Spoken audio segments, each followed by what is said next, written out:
Good morning. It is 9:06 on Super Talk 99.7 WTN. Hey, how are you? My name's Chris Hand.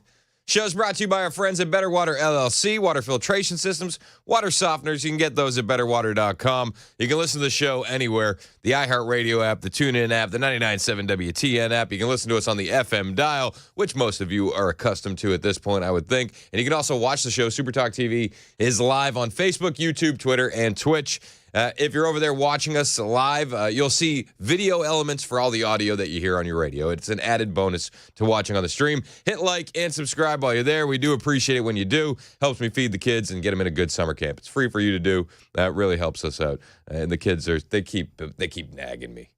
I'm like, you just had Easter.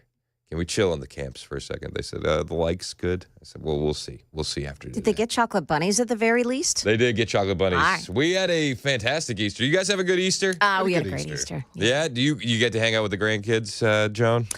With a couple of them, yeah. All right. Very cool. Mason, love it. Mason, you got some time with family? Yeah, grandkids were nice. The grandkids were good. Your age looks good on you, bud. Thanks. I appreciate it. We had a wild Easter. We had my sister and her husband and their 3 kids came over. So we had 7 kids, 4 adults, and then we did a big sleepover Saturday night after going to church. And then we did nice Easter egg hunts throughout the neighborhood. If you're watching on Super Talk TV, I did not rob a bank and get hit with an ink tag. That is from dying eggs. Yeah. So we do the shaving cream method. Have you ever done the shaving cream method? No, we have done that. Yeah, that's very cool. So you do a squirt of shaving cream, then you put like a drop of food coloring there, and then you swirl it around with a toothpick. And it makes really cool, instead of it being universal color, it makes it swirls and cloudy. It looks cool. That's cool. That's the intent. Yeah. What my boys decided to do. Oh, no. Oh, no. Was, you think I look like I robbed a bank and got hit with an ink tag? They made Hulk hands, actually. They did it on purpose. They made their shaving cream as green as they could make it, and I think they were more interested in getting the shaving cream on themselves than they were on the eggs, which left them with green hands. We had three out of the 4 boys completely green hands. Didn't think I'd hear about weaponized shaving cream on Easter Sunday. Yeah. But Weaponized shaving cream is here. It was great though. It felt like a good Easter weekend, and I got to be honest with you.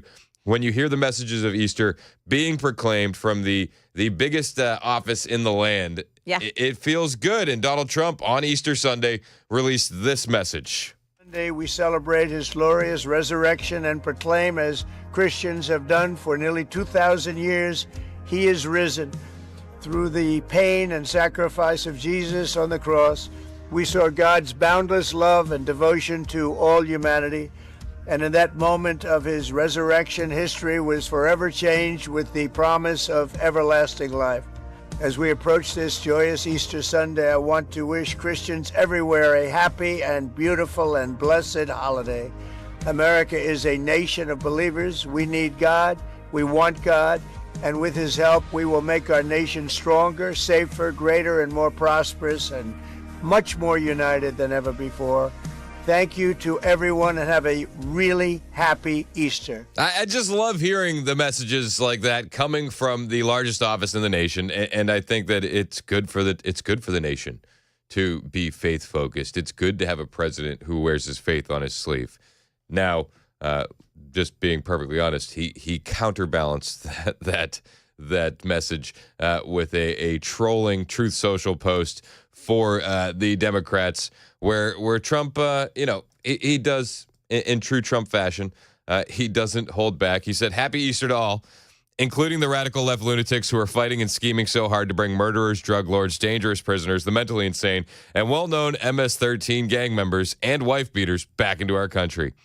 So there was a balance going on, a bit of a trolling of what everyone has been referring to as Dems-13. That's the new names for the Dems, Dems-13. And one prominent Democrat politician from Minnesota, don't you know, his daughter got in on the Easter messaging when it came to, Jesus and MS-13 and, what the bracelet says, WWJD. What would Jesus do? And she says Jesus wouldn't have even had a chance. The Trump administration would have deported him. This is Tim Walz's daughter. If Jesus were alive today and in the United States, this administration would have already taken him and removed him from this country without due process, claimed he was a member of the MS-13 gang as a way to try to justify not giving him due process, as if there is any justifiable reason to not giving somebody due process. Yeah, Jesus had the MS-13 tattoos on his knuckles, so it's, obviously he rolled around with 12 dudes. There was clearly a gang. They were recruiting, Causing trouble. They were recruiting everywhere they went. I heard some of them got in fights. I've heard. Just saying. There was a lot of knife violence. Somebody lost an ear. Yeah. This was a rough and tough gang of individuals. And then they walked around denying affiliation. Yeah, what's up with this? What's up with 3 times? Yeah, they denied it. It's interesting, right? So that's Tim Walz's daughter. If you didn't know, she talks like this. She's very smart. Jesus would have been deported. That's sad. Lean into it, bud. You can do it. That's it. J.D. Vance was actually meeting with the Pope over the weekend, Easter weekend, which is crazy because then, as obviously we found out, the Pope then passed away. So one of the last interactions that we see the Pope having is with J.D. Vance. And over Easter weekend, meeting with the Pope. And the Pope gave J.D. Vance a rosary in what was a pretty cool moment. These are the gifts. These are also gifts for you. Thank you. It's beautiful. The Vatican tie, and then the rosaries for your wife, the white for your children, and the red one is for. Thank you very much for your visit. Of course, and thank you for seeing me.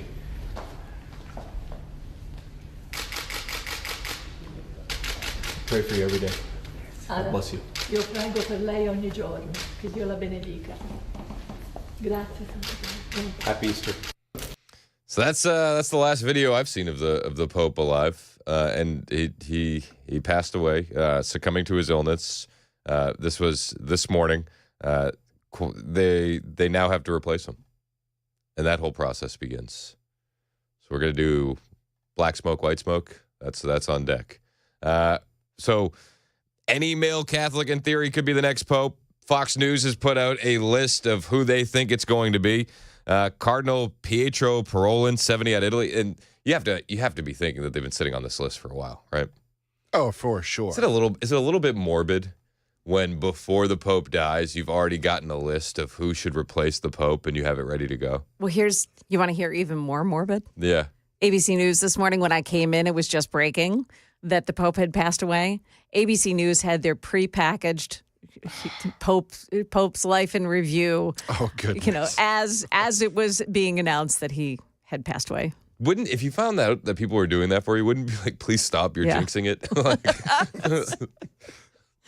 I don't know. When you're not even dead yet and your highlight reel is about to play on Fox News and on ABC News. That's do you think he gets any input in the highlight reel? Like speech. Can I just offer up some edits? This would be good. So Fox News, obviously they have this list ready to go. They have a list of guys that they think could replace the Pope. Cardinal Pietro Parolin, 70 out of Italy. Cardinal Luis Antonio Tegel, 67 out of the Philippines. Cardinal Peter Idro, 72 out of Hungary. Cardinal Fridolin Mbongo Bisunga, 65 of the Democratic Republic of Congo. We have Cardinal Raymond Burke, 76 out of the United States. That one probably won't happen, right? It's too American. Cardinal Matteo Zuppi, 69 out of Italy. And then we'll have 252 cardinals in the Sacred College voting for this. And we'll see what happens. Following the death of the Pope, the conclave holds a vote. We'll continue to vote until the Pope is chosen by a 2/3 majority. At that time, the ballots will be burned with a chemical that produces white smoke as opposed to the black smoke to alert the world that the new Pope has been chosen. We'll keep you updated on that story. I do think that, it's as sad as it is, I think the Pope dying is going to be a lot bigger of a story in much larger Catholic cities. Looking at you, Boston, I'm sure Howie Carr will spend a bit more time on the Pope today than the Chris Hand show will. If you understand the reference, you're probably from up north. But that's kind of the gist of it. It's sad. It's sad. Hey, prayers out to him. We'll see what happens moving forward. One of the big things that I saw over the weekend, and I don't know if you were taking note of this as well. It does seem like the culture and Christianity in the culture is taking a much more front seat. And maybe I'm looking at it through the rose-colored glasses of a Christian, but I look at certain metrics and I see things that are awesome. Christian films dominated Holy Week at the box office. King of Kings broke records. That's a kids movie that they put out. But 4 of the top 10 films during the weekend were faith-based, including a theatrical release of all 3 parts of The Chosen's Last Supper. But Christian films seeing a significant boost over Easter weekend. Again, that animated movie, King of Kings, which I did not see with the kids. I wanted to see with the kids, have not had an opportunity to. But that took the number 2 spot just behind the Minecraft movie. The Minecraft? Have you heard of the Minecraft movie? Oh, yeah. You haven't heard this one? No. Oh, yeah. You should look into some of the stuff that's been going on with the Minecraft movie. Yeah. What's happening with the Minecraft movie? Oh, it's crazy. It's a little nuts. What happened? All right, fill me in. So there's some stuff going on for those who don't know, Minecraft is a video game that has been around for, oh goodness, I think we're going on 12 years. I played it in middle school. Like, that's how long it's been around. They finally made a movie with it. Jack Black is the star of the movie. Oh, it's already off to a messy start then. Yeah, Jack Black is basically Jack Black in the movie. So his enunciations of different words, and he's a character in real life. He's this character in this movie. And people took that to a very far extreme for when he says certain phrases in the movie to overexcite in the theaters. So there's one phrase, he says, chicken jockey, which is when a little zombie rides on a chicken, and so it's a chicken jockey like a horse jockey. Everybody in the audience, whenever he says it in the movie, decides to go crazy, and there's footage of it all over the country. Is that what I'm seeing with the kids viral. throwing the popcorn? Yeah. It's that. And people have brought live chickens into the theaters. People have thrown their popcorns and made a mess. Theaters are kicking out people from anybody like carrying anything that would be remotely disruptive. The biggest one I saw, or the biggest 2 I saw, was fireworks were set off during that moment. Lit the theater on fire and had to be evacuated. The entire building, not just the one little theater, but the entire building evacuated so they could put it out. And then someone threw a Molotov cocktail at the screen and lit that on fire. And What that had in to be the evacuated world? as well. Yeah, it's been a little nuts. So you think it's safer to go see King of Kings with the kids than the Minecraft movie? 100%. Is what you're getting at. Jeez Louise. And on top of that, it's not a good movie. Its ratings are tanking. Everybody hates it whenever they go to see it. It has nothing to do with the game. It's a flop all around. Do you remember in my Rocky opinion. Horror Picture Show? Either of you? Yeah. Yeah. I mean, they were throwing toast. Yeah. Like, really not frozen turkeys and things like that, you know? Fireworks in the theater is not a good Insane. idea. Yeah. Oh, it's nuts. Yeah. All right. So, all right. Not going to see that then. Yeah, I wouldn't advise it. Wait till it goes out on digital and then ignore it. If you are looking for a good Christian movie, though, that King of Kings movie, I'm definitely going to end up seeing it. I've was heard it's really produced, good. and it was produced by the same people who did Sound of Freedom. Oh, cool. So that same studios, and they follow the writer Charles Dickens as he teaches his son about Jesus Christ. It's an animated feature, and it's the largest opening weekend for a biblical animated film ever, surpassing the Prince of Egypt, which was a huge that's one. huge. But it's cool. It's cool to see Christianity in this culture doing things that we haven't seen in a while. I'm not an American Idol guy. I haven't watched an episode of American Idol in, I don't know, I feel like 20 years. That might be overkill, but it feels like 20 years. It's probably for the best, honestly. But last night, American Idol did 3 hours of worship songs for an Easter special. When have we had Christianity this much back in the culture? That's big. Not Santa Claus, not the bunny, 3 hours of worship songs. Like that's cool, man. And that was my big takeaway from this. There were some anti-Christian groups out there doing Easter-themed events. Do you remember the Sisters of Perpetual Indulgence? The drag queens that were they kicked out of an LA Dodgers baseball game? I can't remember the exact No, they story. were received. They were received. That's right. Yes. Didn't they have like a mock crucifixion? Something like this, something horrible like that, yes. They decided to throw a family-themed event. I'll tell you about that event when we get back. It's 9:21 on Super Talk 99.7 WTN.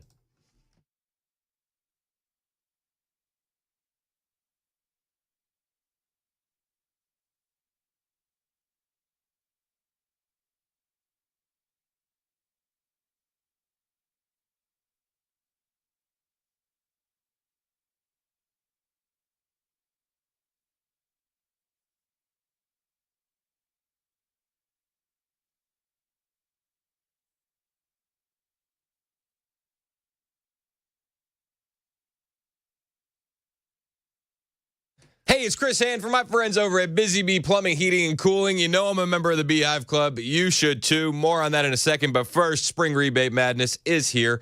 Busy Bee Plumbing, Heating, and Cooling, they're bringing the savings, and you can get some serious savings. $800 back on a mini split or 17-SEER heat pump. $500 back on a 15 or 16-SEER heat pump. $300 back for duct sealing or repair. And $50 back for each tune-up you schedule. Now, here's the smart move, right? You join the Beehive Club. You get your spring tune-up. You collect that $50 rebate. Then you do your fall tune-up when fall rolls around. That's another $50 rebate. That's $100 back. And if you've been paying attention to these commercials for a long time, it's only $99 to join the Beehive Club membership. So it pays for itself. And Busy Bee will make it easy for you. They'll handle all the rebate paperwork. So members of the Beehive Club get those 3 annual tune-ups, 10% off all repairs, priority front-of-the-line service, no overtime fees, and an annual replacement credit of $100, maxing out at $1,000. Busy Bee Plumbing, Heating, and Cooling. Call 615-775-7833, 615-775-7833, busybeehvac.com.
Up ahead, we'll tell you what the White House has to say about a new questionable report about Pete Hegseth and his use of signal chats. That's coming up here at 9:30 on Super Talk 99.7 WTN.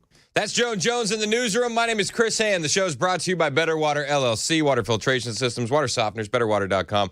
We were talking about Easter weekend. Had a blast. Hope you and your family did as well. And I was just saying, like, the emergence of Christian culture, it seems like we're coming back, and we're coming back very, very strong. We saw the movie The King of Kings debut at number 2, or it was number 2 at the box office over the weekend.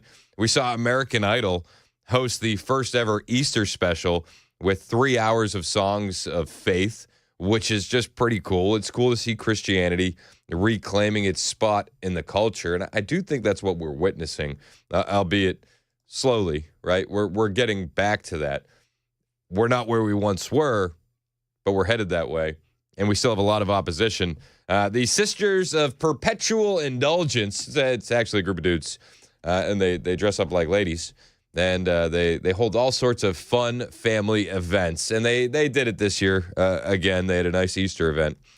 And it's a pro-trans group, pro-drag, pro everything that the Bible says don't do. They had an event called Easter. No Easter without the T. So the T is for trans. T is for trans. The anti-Christian San Francisco-based drag queen group known as the Sisters of Indulgence, Perpetual Indulgence, once again drawing backlash, this time for their event, which openly mocks Christianity as well as promotes transgender ideology to children. This year's event was titled No Easter Without the T, and it featured an Easter egg hunt for kids alongside a drag-themed costume contest, encouraging attendees to dress as, wait for it, Hunky Jesus and Foxy Mary. This according to a report from Fox News. There's a promotional poster going around that you can see on X where it has a depiction of a tattooed Jesus surrounded by men in drag. So while we can celebrate the wins that Christianity got over the weekend, when it comes to reclaiming the culture, we do have to understand that the fight for the culture is still very, very much alive. And groups like the Sisters of Perpetual Indulgence, they know exactly who their target is. The target is the kids, and it always has been. The so-called Sisters of Perpetual Indulgence have made it their mission to mock Christianity with open hostility, and this blasphemous Easter event is just the latest example, one church said. This is not bold, it's not brave, and it's certainly not art. It's bigotry dressed in costume, and Americans are right to be outraged. Yeah. So let's be clear, sacrilege is not a religion, and it's not protected under the banner of religious freedom.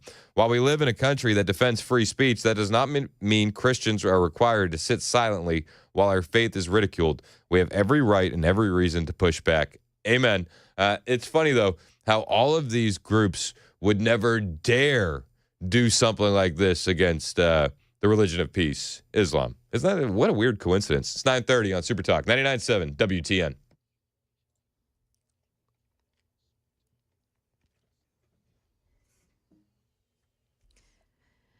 Good morning now, 9:30, and I'm Joan Jones with your top stories. The White House says it's standing by Defense Secretary Pete Hegseth in the wake of new reporting that said he used the Signal app to send information about U.S. military operations in Yemen to another group chat that included his wife and brother. That reporting relied on anonymous sources. An NBC reporter asked him about that report at the White House Easter egg roll over the weekend. See, this is what the media does. They take anonymous sources from disgruntled former employees, and then they try to slash and burn people and ruin their reputations. Not going to work with me, because we're changing the Defense Department, putting the Pentagon back in the hands of warfighters, and anonymous smears from disgruntled former employees on old news doesn't matter. Those disgruntled former employees Hegseth refers to there may include 3 former aides who were fired from the Defense Department after some high-profile leaks. An overnight shooting in downtown Nashville now under investigation. This happened shortly after midnight outside the cocktail bar called the Red Phone Booth on Rosa Parks Boulevard. An argument inside the bar spilled to the outside with dozens of shots being fired. One of them struck a woman who was ordering food from a street vendor nearby. He spoke to News 2. Customer, She was bleeding. She got shot on her leg, right leg, and we went ground and we tried to hide from the shooting. And after that, we tried to stop the bleeding from her leg, and then police arrived and everything got clear. That woman is expected to fully recover. Wall Street resuming trading after the Friday Easter break for investors. The Dow Jones Industrials, however, there's deepening losses here on Wall Street. We've got the Dow down 763. The Nasdaq falling 431. S&P 500 index is losing 113 points. That's the latest news. Weather is up next. I'm Joan Jones, WTN News.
37 minutes past the hour on Super Talk 99.7 WTN. Hey, how are you? It's Chris Hand. Show's brought to you by Better Water LLC, water filtration systems, water softeners, betterwater.com. It's an absolute mess out there. Is that just me? I mean, I'm looking out the window. It's like dark.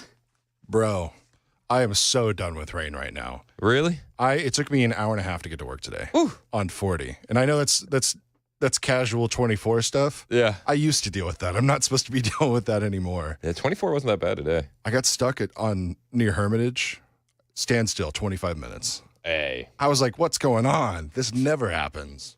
Weird. And I saw some guy had slid into the barrier, and I was like, okay, that makes a little sense, but I don't know. Sometimes I lived in Michigan, in Pittsburgh for too long. yeah. And like sometimes like days like this where it's just like gray, I'm like, Yeah. I kind of like it. Like, I'm not against the feeling if I'm not commuting. But Fair. like, if I'm at home all day, Fair. love a good rainy day. Oh, Love a good rainy Saturday where you can just stay in and just chill. and we didn't have that this weekend. It was I know. beautiful this Dude, weekend. perfect My gosh. We lucked out. And we were, my family we were at World Outreach Church, and we had baseball and stuff like that happening all Yeah. weekend. Couldn't have been a better weekend. Andy in Mount Juliet heard us talking about that movie King of Kings and had a comment on it. What's up, Andy? Yes, sir. How you doing, Chris? Good, man. How are you?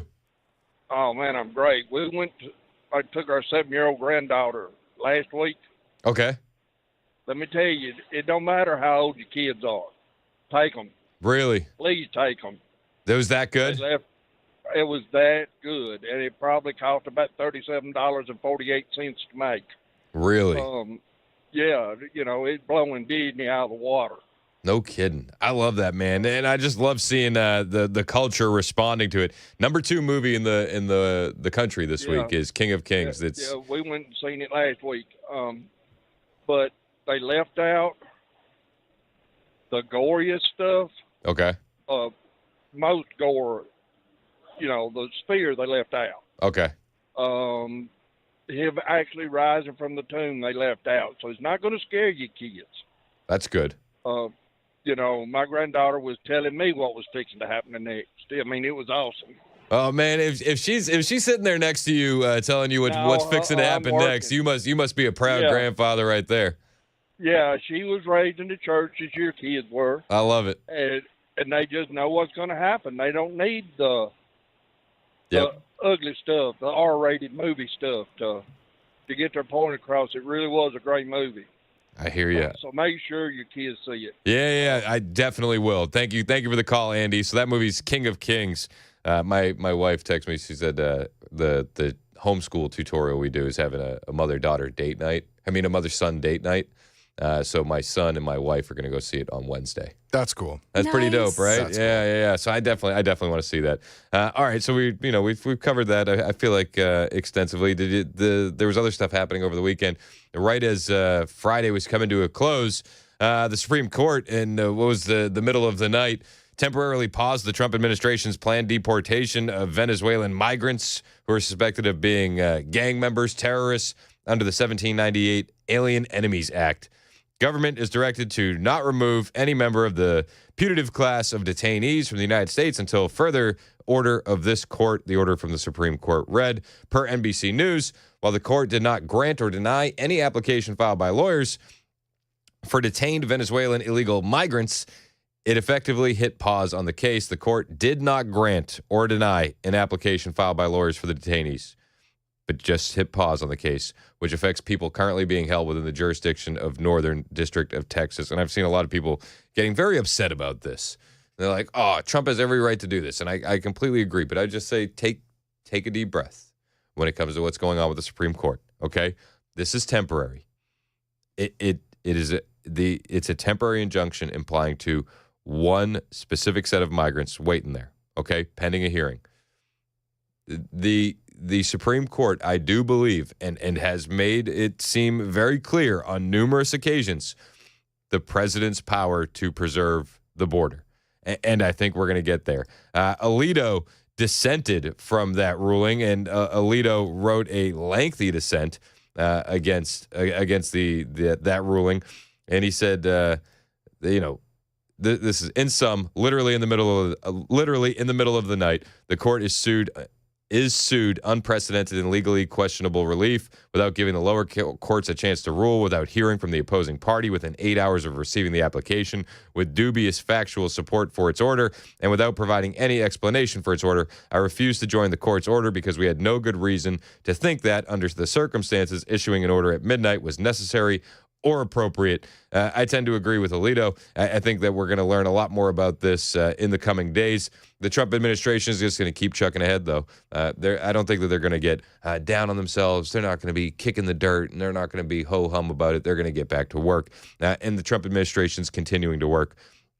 On Friday, a new Trump order made it easier to fire many federal workers to root out corruption. President Trump has said the federal government will be making a new set of regulations for career government workers to hold them to high standards and classifying them as a schedule policy career employees, meaning they can be fired more easily. And Lord knows we need to be able to do that, especially, and I don't know if you caught this on Friday, the press conference with Dr. Oz. When you hear what Dr. Oz is exposing, yeah, I think some people need to be fired. So he's the newly appointed head of CMS, and Dr. Oz was sworn in on Friday, and he had quite a few things to say about the chronic disease epidemic and what he plans to do at CMS. First, we're going to reduce chronic disease. How do you do that? 70% of the healthcare expenditures of this country are driven by chronic disease. And it is your patriotic duty, I'll say it again, the patriotic duty of all Americans to take care of themselves, because it's important for serving in the military, but it's also important because healthy people don't consume healthcare resources. The best way to reduce drug spending is to use less drugs because you don't need them because you're healthy. And it feels a lot better as well. I mean, he definitely had, 4, 5 espressos before he started talking in this press conference, but he's flanked by RFK and Donald J. Trump. So he lays out the problem, and then he starts to focus more on a solution. And he says it's time to take the mask off of Medicare and Medicaid and finally start delivering real reform for the American people in Medicare and Medicaid. Now, obviously, this is going to lead to a lot of leftists wringing their hands, screaming, Donald Trump is going to ruin Medicaid. He's going to cut Medicare. And I don't think that could be further from the truth, especially when you hear it directly from Dr. Oz. Next big thing we want to focus on is modernizing Medicare and Medicaid. That's how Americans will get the care that they want, need, and deserve. Need to empower patients and providers, both. The doctors and the patients both have to be equipped with better tools. And the president is showing that he actually does love and cherish Medicare with all these executive orders, like the one on transparency, sir, that really helps us by making sure people are equipped with information. So you shine a light in the dark shadows where so much of the problems happen with the healthcare system. And remember, the most expensive care is bad quality care. That's what we want to stamp out. The most expensive care is bad quality care. That's what they want to stamp out. They want to shine a light in the corners that haven't had light shown on them in a while. And there's a lot of fraud happening in the Medicare, Medicaid ranks. And Dr. Oz, he says we want to crush this fraud, waste, and abuse. And he laid out very, very clearly the kind of waste, fraud, and abuse that they want to get rid of. And finally, we want to crush fraud, waste, and abuse. This is stunning to me. I've got a message for all the bad guys from me, the secretary, and the president. We are going to stop people from stealing from our most vulnerable, from stealing with the taxpayers of America, or honestly trying to support these programs. And we're going to be able to do it in quite a few ways. We are coming for you. So if it had stopped there, people would say, oh, yeah, sure you are. But Dr. Oz didn't stop there. Dr. Oz actually brought a bucket full of receipts with him. And what he's exposing over at Medicaid, Medicare is, well, I mean, it's nothing short of just plain fraud. Let's be perfectly honest. What the examples that he's bringing to the table are going to illustrate is the downright criminal nature and the absolute necessity that reform is at Medicaid and Medicare. I'll give you a couple examples. Mr. President, these are ones that you may want to use in some of your future conversations. Almost 250,000 people, American citizens, were fraudulently enrolled without their knowledge in exchange programs by brokers who were unscrupulous, stealing from the U.S. government by pretending these people were on programs they never told them about. Tens of millions of dollars, Mr. President, are being spent on illegal immigrants receiving Medicaid in California, and they're pushing the bill to us. Should we stop that? I think so. That will not continue. We're spending about $1 billion on Medicaid programs for dual state eligible patients, which means you live in one state, but the system thinks you're in another state, and maybe a third state, and we're paying all 3 states for services you're not getting because you don't live in 3 states all at once. And finally, and this one really bothers me, there are states who are using Medicaid dollars for people who are vulnerable are being used for non-medical purposes. For example, public labor unions are getting child care through some of this money. That doesn't make sense to me. Housekeeping, I wish I could get that for my home. There's a big problem with student loan repayments taking place with Medicaid dollars. That's not where it should be used. And we are paying for DEI programs. I could go on, but these are all programs, Mr. President, that we have created a war room at CMS to go after, to catch the fraud in real time before the money leaves the federal coffers. So we have the money to reinvest in health care to make it even stronger than it's been before. Listen, he talks a mile a minute, but I love what he's saying. And the receipts he brought, numerous. Illegal aliens, we're footing the bill for them in California. Should we? Probably not. Multiple state enrollments. So we're paying for the same person to have Medicare, Medicaid benefits in 3 different states. That doesn't make any sense. Medicare dollars going out the door for housekeeping. Again, make any of this make sense. When they talk about dialing back some of the cost of Medicaid and Medicare, make sure you understand that they're not talking about cutting programs. They're not talking about cutting benefits. They're talking about cutting this stuff. And anybody that has an issue with them cutting this stuff, I think we have to have a longer conversation. Because what they're saying is being exposed is criminal. You're enrolling elderly people in programs that they don't even know they're enrolled in so that way you can get the kickbacks and the money? Slime balls, man. Slime balls as far as the eye can see. Dr. Oz, I'll be honest with you. I wasn't like overly giddy when he signed on to be in the administration. I was kind of like, all right, let's see what happens. You know, I've seen the TV show. Like, okay, well, we'll wait and see. But after this press conference, when you hear how fired up this guy is and how he's not going to stand for any of the BS, yeah, I'm a Dr. Oz guy. We'll see what happens, and we'll see what kind of results they get. But at least they're looking to do some real change. At least they're looking to put in real work. I think that's what all of us can only hope for and ask for. And he continues. This is his closing statement. And this is right before there was actually, I think there was a medical emergency right during this press conference. So they had to like shuffle the press out of the room as quickly as possible.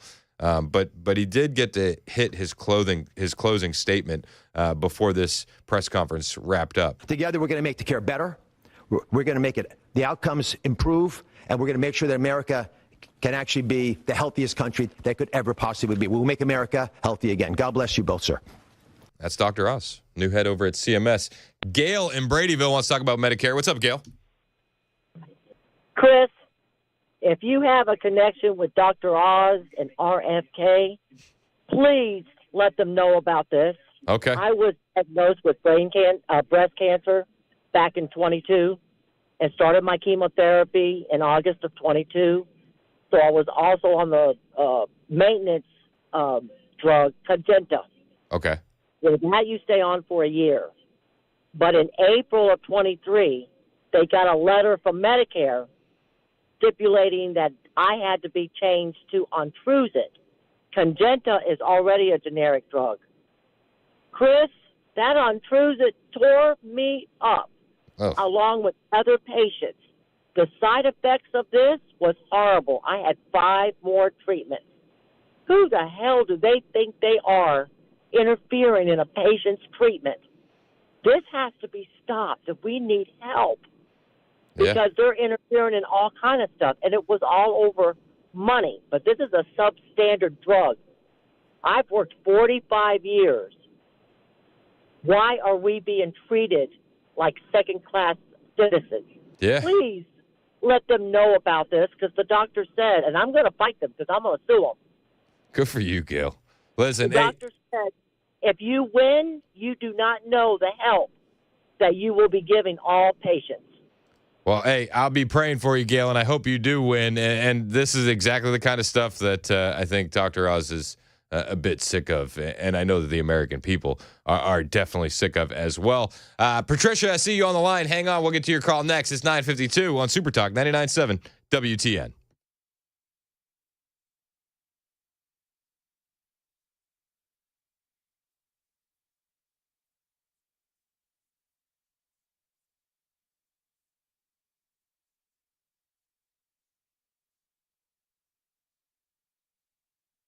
Hey, it's Chris Hand from my friends at United Structural Systems. You know them as USS. And as the rain is falling today, if you haven't gotten that waterproofing issue fixed, I bet you're thinking to yourself, man, I should have called those guys. I mean, listen, I understand. When it comes to these home repairs, especially waterproofing, it's easy to ignore the warning signs. You get a little water in the basement, damp walls after a rain, and then you hope it goes away.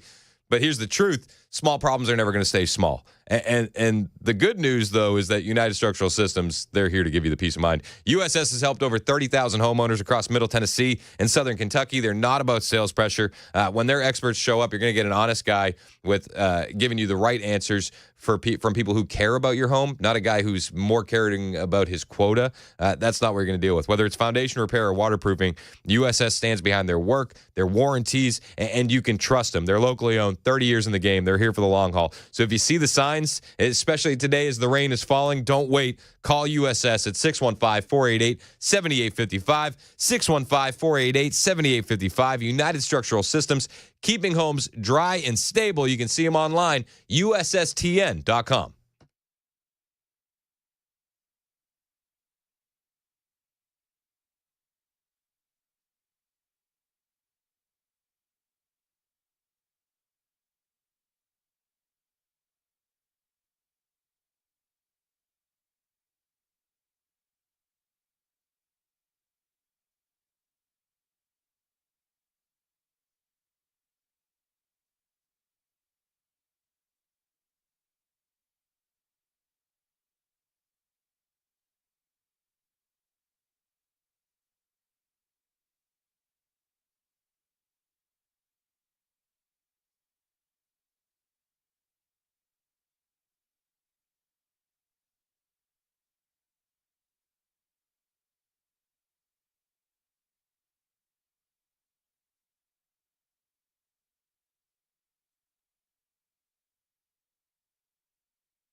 Well, the Supreme Court is in the news today. It's being asked to reverse a weekend decision, and it has sided with gun rights for the youngest group of gun owners. Those stories here coming up at 10 o'clock on Super Talk 99.7 WTN. I saw that. I won't spoil it. Okay. But my initial reaction was based. Yes. Yeah. I'm with it. Feels good just to get a decision on our side. Yep, I'm with you. Yeah. Joan Jones coming up in the news, 9:58 on Super Talk 99.7 WTN. The show is brought to you by our friends at Better Water LLC. Water filtration systems, water softeners, betterwater.com. Patricia is on the line. She's been holding for a few minutes. What's up, Pat? Hi. Nice to hear your voice, Chris. I'm calling about hearing, I'm so excited that Mark Levin was asked by the President Trump to be on his Homeland Security. And I heard that on Friday when he was on he has a program here at 7 o'clock. Yep. And he mentioned it on his program here that he was on 6 o'clock, his program in Pennsylvania, just before he went on, the president talked to him. And he's so excited about it, and so am I.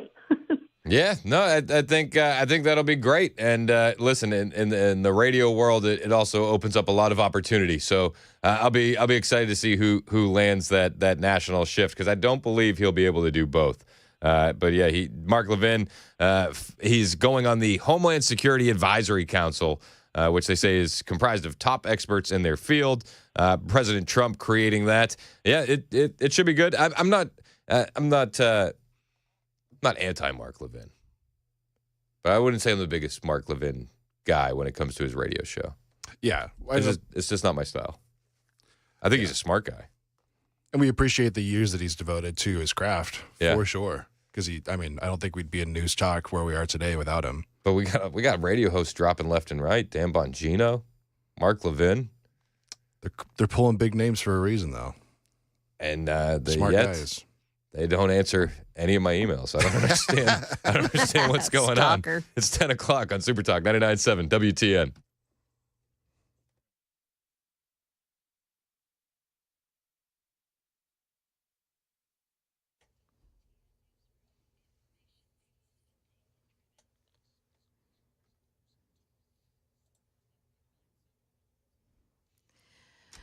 Good morning, 10 o'clock. I'm Joan Jones with your top stories. A couple of trouble spots on the roads with those wet roads this morning. You've got an accident in Antioch. It's 24 the westbound lanes at Hickory Hollow Parkway. The right lane blocked off. And then you've got trouble on 440 eastbound at Hillsborough Pike, 21st Avenue. That's exit 3 with 2 right lanes blocked off in that spot this morning by what appears to be a bigger accident. In the news, a huge crime scene at the corner of Commerce Street and Rosa Parks Boulevard this morning, after a group of partiers inside a nightclub there got into a fight. Those groups walked outside and then began shooting at each other. Armed security then shot back. Witnesses say at least one person in the group had a long automatic rifle. Investigators believe more than 70 shots were fired here. WSMV's Joylyn Bukovac on the scene there. One woman, a bystander who had been ordering food at a street vendor, was shot in the leg. She is expected to be okay. The Supreme Court delivering a blow to Minnesota's attempt to prevent young adults from owning a handgun. The High Court there affirming a law that protects the rights of 18 to 20-year-olds to apply for firearm permits. The Trump administration is planning to pull another $1 billion of Harvard's funding for health research, according to the Wall Street Journal. It says the administration sent Harvard a letter last Friday with a long list of demands intended to stop anti-Semitism on Harvard's campus. But instead of considering the demands, Harvard released the letter to the public and called it a non-starter. The White House has already frozen more than $2 billion in federal funding. The White House is appealing to the Supreme Court to reverse its decision on mass deportations of gang members over the weekend. The migrants are being held in a detention center in Texas under the Alien Enemies Act, a centuries-old wartime law that provides little or no due process. That extraordinary order blocking their deportation coming from the highest court shortly after midnight on Saturday morning, responding to an emergency appeal from the ACLU. When ABC News asked the Department of Homeland Security for a response, a spokesperson said, "Why does ABC News continue to do the bidding of criminal gang members over their American victims?" ABC's Selena Wang. Wall Street resumed trading after the Friday Easter break for investors. Also after China warned that it will retaliate against countries that cooperate with the U.S. in its efforts to limit worldwide trade with China. And the losses on Wall Street are steepening here. Dow Jones Industrials now down 909. NASDAQ falling 435. We've got the S&P 500 index down 124 points. That's just about 2 1/3%. That is the latest news. We've got weather up next. I'm Joan Jones, WTN News.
.10:06 on Super Talk 99.7 WTN. Hey, how are you? My name is Chris Hand.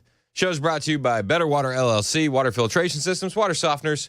I think you already know why you need those, right? I don't like them putting chemicals in the water that turn the friggin' frogs gay. BetterWater.com. You can listen to the show anywhere you go with the iHeartRadio app, the TuneIn app, the FM dial. You can watch us. We are live on Super Talk TV, Facebook, YouTube, Twitter, and Twitch. Donald Trump, they're doing the White House Easter egg roll right now, currently, right? Are the kids going after the eggs? Not yet. It looks like they're... Is it raining there? No, at least I didn't see any rain there. Okay. I sure hope not. That'd be a bummer on the day. Yeah, you don't want to do that. Yeah, I don't want rain on the big hunt day. No. So Trump might be giving some comments at some point. Rumor. That's the word on the streets. Yeah, but I mean it's Trump, so of course he's going to. Yeah, he doesn't tend to shy away from comments. Have you ever heard talk some more? Have you ever heard Trump say no comment? Have you? Never. I don't think so. But False. we will we'll chime in over there should he start taking questions from the press when that becomes available, because there's some big news happening. We've graduated from Signal Gate to now we're on to Signal Gate.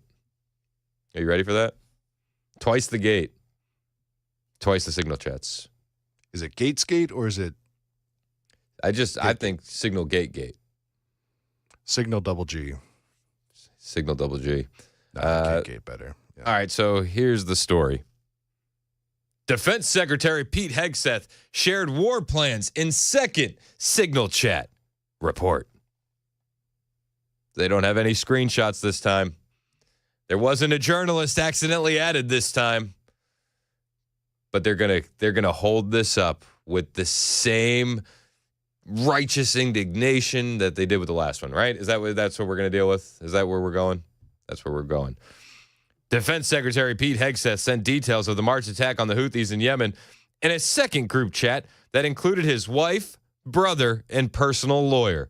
The latest scandal out of the Pentagon in a chaotic few weeks, according to a report. Hegseth reportedly shared the sensitive details about the strikes with his spouse before the U.S. carried out the March 15th attack. The New York Times reported that yesterday, citing 4 sources with knowledge of the chat. Yep, you heard me right. 4 sources with knowledge of the chat. Anonymous sources, no screenshots, at least none we've seen yet. But there were 4 of them. There were 4 of them. Yeah. Not 3. Right. You could discount that. You could definitely discount 2. But there were 4 anonymous sources. They say that the information he shared was nearly identical to what was sent in another chat that mistakenly included that lefty journalist from The Atlantic. Last month, Hegseth allegedly texted the same information regarding the attack in a Signal group chat that included Jeffrey Goldberg from The Atlantic. We all know about that, but this new revelation of a second sensitive group chat in just a few weeks after news of the first one broke adds to the apparent dysfunction inside the Defense Department, in which multiple top Hegseth advisors have been shown the door, and a probe into alleged leaks is underway. I mean, yeah, people have been shown the door. We saw a Hegseth advisor escorted out amid leak investigations. And this was I believe this was the same person that was named as his point man inside the Signal chat. So that individual got walked out. His name is Dan Caldwell. He was one of Hegseth's leading advisors, escorted from the Pentagon. This is last Tuesday. And he was identified as in an investigation into leaks at the Department of Defense. An official told the outlet that Caldwell had been placed on administrative leave for an unauthorized disclosure. The official said that the investigation remains ongoing. We saw another guy walked out of there as well. This is Hegseth's deputy chief of staff had been removed. Darren Selnick, the Pentagon deputy chief of staff, was also suspended as part of this same probe and escorted out of the building. And now, I don't know, it just appears to me that the deep staters are very upset. They don't have their guys on the inside anymore. And I think that they're publishing fake news. They say the second chat shared allegedly, supposedly, according to these unnamed sources, the same details of the airstrikes on the Iran-backed terrorist group, the New York Times reported. Hegseth's wife was in that chat, has also been reportedly included in sensitive meetings with foreign military officials, the Wall Street Journal reported. And the news of the latest mishandling of info follows a series of ousters at the Pentagon amid the leak investigation at the department, adding to the turmoil. 3 Pentagon officials have been placed on leave in recent days. Dan Caldwell, Dan Selnick, and then another individual, Joe Casper, Hegseth's chief of staff, also reportedly set to leave his position within the agency. The dismissals of the 3 men came less than a month after Hegseth's chief of staff, Joe Casper, ordered the director of Defense Intelligence to investigate unauthorized disclosures of sensitive and classified information across the Department of Defense. So it seems like the knives are just still out for Pete Hegseth. Hegseth is the one that they really, really dislike. And I would have to ask, why do you dislike Hegseth so much? Is it the recruitment numbers being way up? Is it the morale being way up? Is it the fact that we're raising the fitness standards again? Is it too much efficiency for you? I don't know. I'm not sure why they hate Pete Hegseth so much.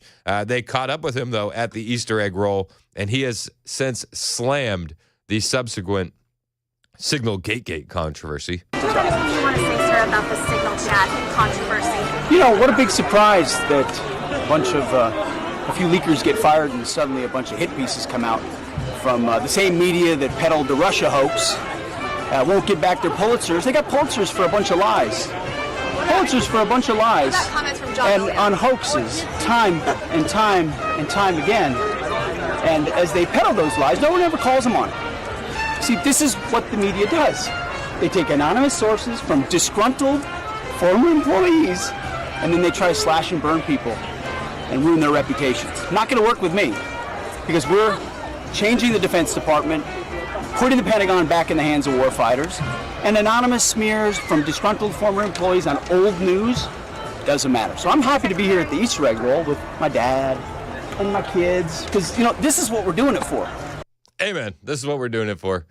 Disgruntled former employees, anonymous sources, deep staters being let go, deep staters big mad. Are you shocked? Are you even a bit surprised? No, I'm not. I think that this one's going to disappear a lot faster than the other Signalgate controversy, because they don't have anything in this one. They don't. At least it appears that they don't even have screenshots. They didn't even take a picture of the phone with another phone. They didn't do any of that. You could have got receipts. We'd listen if you had receipts, but no receipts. Yet that's what they want to ask Pete Hegseth about at the Easter egg roll at the White House moments ago. These kids right here. This is why we're fighting the fake news media. This is why we're fighting slash and burn Democrats. This is why we're fighting hoaxsters. This group, no, this group right here, full of hoaxsters that peddle anonymous sources from leakers with access to grind, and then you put it all together as if it's some news story. And when we know it, you know exactly what it is. So I'm really proud of what we're doing for the president, fighting hard across the board, and I'm going to go roll some Easter eggs with my kids. Thank you very much. Well, hopefully he doesn't leak the whereabouts of where he's going to roll those eggs, or somebody will write another hit piece about him. He revealed in the chat he was going to send him down that hill. I wonder if he's doing the shaving cream method. I don't know. I didn't see any dye on his hands. The shaving cream method is messy. His hands are clean. His hands are clean. He's washed his hands of this. This is. Are we shocked about this? Are we? Carolyn Levitt was asked about Pete Hegseth, and are you guys ready to fire him? Are you going to get rid of him? There's so much controversy around Pete Hegseth all the time. It's got to be Pete's fault, right? It's not the fake news media being after him nonstop. No, it's Pete's fault. So you're gonna fire Hegseth, right? I would assume so. Carolyn Levitt, you guys are gonna fire Hegseth? The president stands strongly behind Secretary Hegseth. Oh, okay, never mind. So no, we're not going to fire Hegseth over this. Who is doing a phenomenal job leading the Pentagon. And this is what happens when the entire Pentagon is working against you and working against the monumental change that you are trying to implement. Secretary Hegseth was nominated for this position because he is standing up for the war fighter, the men and women in uniform who are putting their lives on the line to protect our country and our homeland. And unfortunately, there have been people at that building who don't like the change the secretary is trying to bring, so they are leaking and they are lying to the mainstream media. We've seen this game played before. The secretary is doing a tremendous job, and the president stands strongly behind him. I don't want to bury the lead, but I think she said the entire Pentagon is working against Pete Hegseth. The entire Pentagon is working against their boss.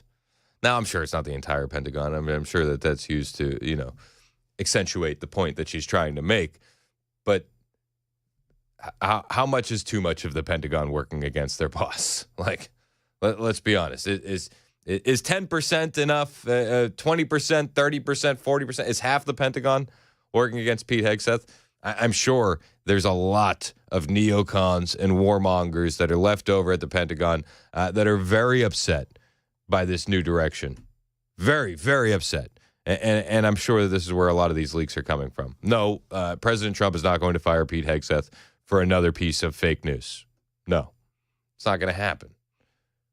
They'll keep trying. They're going to do their damnedest. But no, he's not going anywhere. Again, if I do say so myself, recruitment is up. Morale is up. Soldiers feel heard again. Standards are up. What exactly is Pete Hegseth doing that is so wrong? Well, according to anonymous sources, He's pillow talking with his wife about when he's going to bomb the Houthis. Oh, okay. Unnamed sources with no evidence. Okay. Do you think this is going to dominate the news? I feel like it feels like a slow news day, and I do feel like the Dems are trying to pivot away from their covering for an MS-13 gang member, and I feel like the timing of all this is very, very convenient. I feel like this is going to be one of the big leads on all of the evening lefty liberal shows on CNN and MSNBC, because they can't keep defending Kilmar Abrego Garcia. No. And we've watched the pivot over the weekend. The Dems are still completely stuck on Kilmar Abrego Garcia. And Van Halen, if you listen to Dan in the morning, Van Halen, he's on a Sunday morning show, and he's on, this is CNN's State of the Union, and now he won't even admit that Abrego, he won't say that Abrego isn't in MS-13 anymore. You understand why they need to pivot to the Hegseth story, right? Because their latest narrative that they were going with, my due process, has been falling apart rapidly. And just over the weekend, this is yesterday on State of the Union with CNN, Senator Van Hollen won't even say that Abrego isn't an MS-13 member. Now, President Trump says that some of Abrego Garcia's tattoos signify that he's a member of MS-13. Yeah, he put the photo out online, and people discredited the photo because it was they added the M, the S, and the 13 to the knuckles above it to show what they symbolized. They say, oh, it's a Photoshop photo. No, it's a real photo. In 2019, police alleged a confidential informant claimed that Abrego Garcia was an active MS-13 member. His wife and his attorney deny that, of course. Can you say with absolute certainty that he is not, nor has he ever been a member of the MS-13 gang? And did you ask him point blank? Are you ready for this? Are you ready for the 5 Ds of dodgeball in one interview? The dip, duck, dodge, dive, and dodge. That's what we're about to see with Senator Van Hollen. Well, Dana, what Donald Trump is trying to do here is change the subject. The subject at hand is that he and his administration are defying a court order to give Abrego Garcia his due process rights. They are trying to litigate on social media what they should be doing in the courts. They need to put up or shut up in the courts. Let me tell you, and I decided to write this down so I could be absolutely accurate as to what Federal District Court Judge Zinnes said about these allegations. You see, though, Senator Van Hollen, the question was, can you confirm that he isn't an MS-13 gang member? 5 Ds in about 30 seconds. He's pretty spry for his age. The dodge, the dip, the duck, the dive, and the dodge. Nailed it. I'll bring you more of what Senator Van Hollen says. Plus, I'll bring you a litany of Democrats trying to defend Kilmar Abrego Garcia over the weekend. The Democrat Party, man, they're just falling flat. They're fighting Trump where he wants to fight them, and they don't even understand that they keep falling prey to this. We'll highlight the Dems covering for an MS-13 gang member when we get back. A lot of people saying Dems-13. Others prefer Dem de Aragua. That's a good one, too. That's a good one, too. They're both good. They're both good. There are a lot of Democrats weighing in on this over the weekend. We'll bring you the highlights or lowlights, depending on what you think, when we get back. It's 1021 Super Talk 99.7 WTN.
A school bus accident during the morning rush hour. And there are some steep losses right now on Wall Street. We'll tell you what is behind it. That and more coming up here at 10:30 on Super Talk 99.7 WTN. That's Joan Jones in the newsroom. My name is Chris Hand. You can find me on Twitter, True Social, and Instagram. All of them are the same, at Chris Hand on air. Hit the follow button. I will follow back. Appreciate it when you do so. The show is brought to you by our friends at Better Water LLC. Water filtration systems, water softeners. You get those at betterwater.com. So Senator Van Hollen, over the weekend on CNN, you're watching the pivot happen in real time.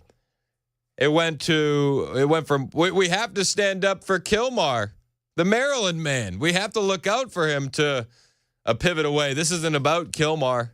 It was never about Kilmar.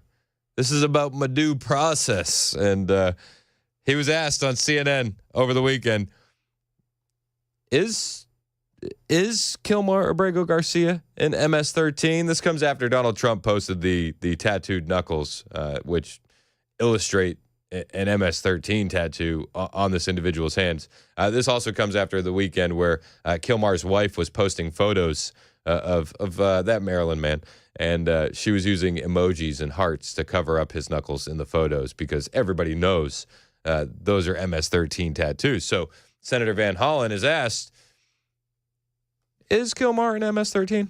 Now, President Trump says that some of Abrego Garcia's tattoos signify that he's a member of MS-13. In 2019, police alleged a confidential informant claimed that Abrego Garcia was an active MS-13 member. His wife and his attorney deny that, of course. Can you say with absolute certainty that he is not, nor has he ever been a member of the MS-13 gang? And did you ask him point blank? Well, Dana, what Donald Trump is trying to do here is change the subject. The subject at hand is that he and his administration are defying a court order to give Abrego Garcia his due process rights. They are trying to litigate on social media what they should be doing in the courts. They need to put up or shut up in the courts. Let me tell you, and I decided to write this down so I could be absolutely accurate as to what Federal District Court Judge Zinnes said about these allegations by the Trump administration. Quote, "No evidence linking Abrego Garcia to MS-13 or any terrorist activity." Oh, yeah, except for the two appellate judges, the ICE agents, the arresting officers, the confidential human informant, and the tattoos on his own knuckles. Has been presented to the court. That's where to litigate this. It's been litigated in many other places. So I'm not going to get into the details because the whole purpose of our court system is for them to adjudicate these things, not for Donald Trump to go off on social media. Yeah, now the details, hey, pesky. They're pesky. We don't want the details because they're a bit hairy. Yeah, you're right. They have not. There hasn't been a court hearing for them to put forward evidence in the first place, which is your whole point.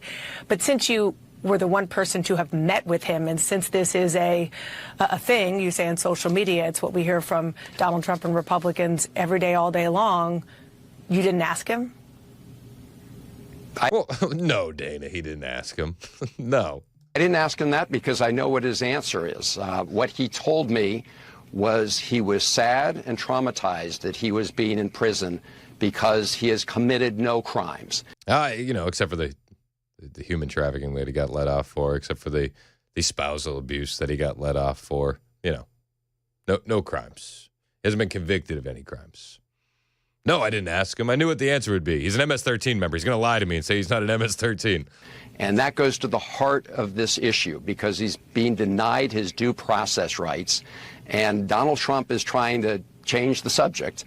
When people start asking that question, in my view, they're falling into the president's trap because what the president wants to do is talk about that as if we can't all fight gang violence, which I've been doing for much longer than Donald Trump. Right? His argument is you can't fight that and at the same time uphold people's constitutional rights. That's a very dangerous view. And if we deny the constitutional rights of this one man, it threatens the constitutional rights of everybody in America. Yeah, here we go. Here we go with the long sob story from Senator Van Hollen. He actually denied He avoided that question of whether or not Abrego Garcia is an MS-13 member a second time over the weekend. We'll bring you that when we get back. Plus, the response from one Tom Homan, who goes full scorched earth, as Tom Homan tends to do. We'll cover that when we get back. It's 10:31. Super Talk 99.7 WTN.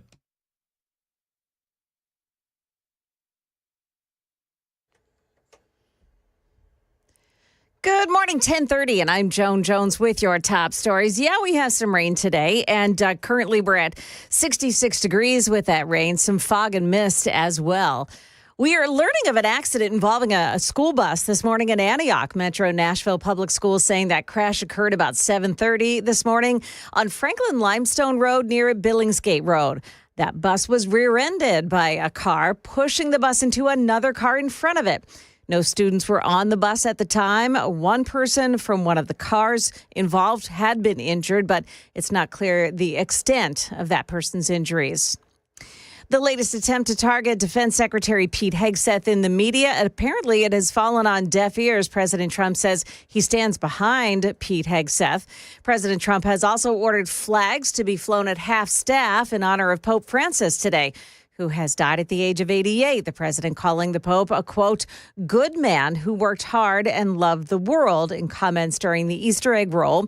ABC's Marcus Moore says Pope Francis recently recovered from a 5-week stay in the hospital, but had greeted the faithful at the Vatican yesterday on Easter Sunday. Leading up to Easter Sunday Mass and Holy Week, there had been so many questions about whether the Pope would be able to participate because he had been so ill. He spent 5 weeks at Rome's Gemelli Hospital receiving treatment for pneumonia in both of his lungs.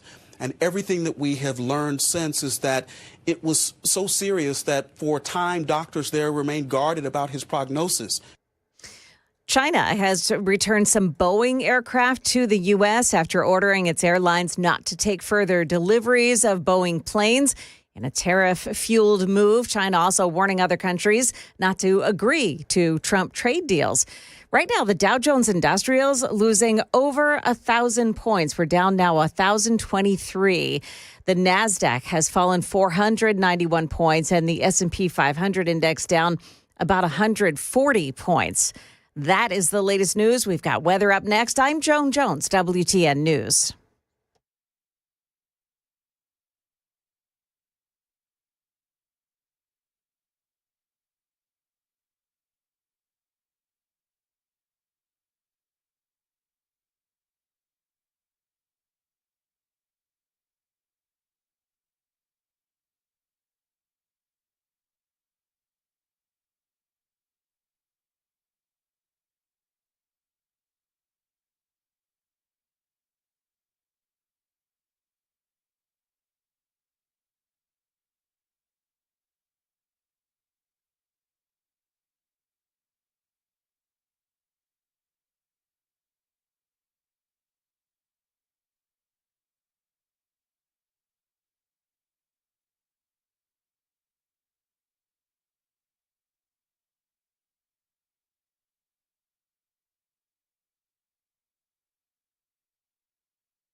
Did you know you're overpaying for your health and wellness products? With over 20 company-owned brands offering its members vitamins, supplements, wellness, and skincare products, you're able to save up to 70% off retail. Members Nutrition can't change your life, but we can change the way you live.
1037, Super Talk 99.7 WTN. Hey, how are you? It's Chris Hand. The show's brought to you by our friends at Better Water LLC. Water filtration systems, water softeners, betterwater.com. You can listen to us anywhere, iHeartRadio, TuneIn, the FM dial. You can watch us, Super Talk TV, Facebook, YouTube, Twitter, and Twitch. If you're watching on Super Talk TV, you'll see in a moment the video. These Easter Bunny costumes are getting a little lifelike. Yeah. It's a little piercing to your soul. Yeah, I'm more of a, the Easter Bunny costume's been in storage for a year kind of guy. A little more cartoony. These look like, Peter Cottontail, I guess you could say. Peter Cottontail inspired. I could definitely see that. Right? Is that the old book? Yeah, Peter Cottontail, with the farmer. Yeah. He was always up to no good with that farmer. Yep. That farmer did nothing wrong, for the record. No, he was in the right. It's all perspective. Yeah, that farmer. I tell my kids that all the time. We read that book.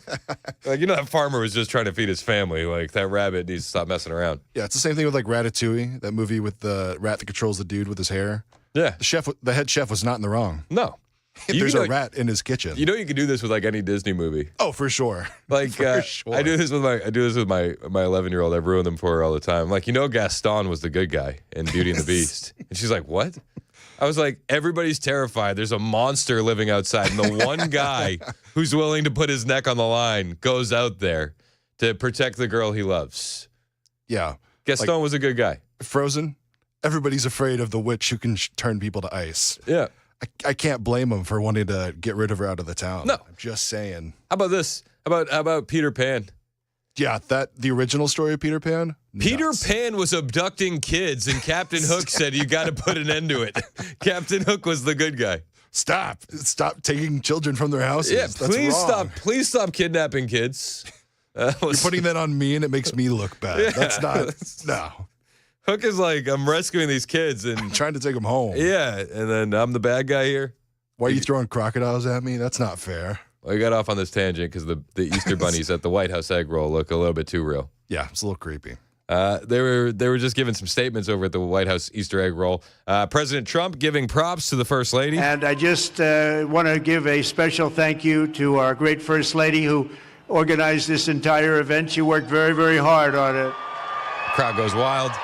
Again, if you're watching on Super Talk TV, that bunny's sketchy, right? Like, that's... The fact that its head comes right at the edge of those flowers, if you see it on Super Talk TV, it's like peering over. Now, one thing I will say that is very nice to acknowledge is we don't think that the bunny is actually Secret Service leading the president around. Yeah. It's probably an intern this go around. Oh, for sure. Absolutely. Not a handler, an intern. She worked very hard. I said, "What are you doing?" She said, "I'm working on the egg roll." I said, "That sounds like a lot of fun." And we're going to have a lot of fun in just a couple of minutes. But first, let me tell you about the fake news, kids. Let me tell you. Don't trust them. You see them back there. There's CNN. There's the failing New York Times. You see those kids? Don't be like them. Are the Dems falling apart? No.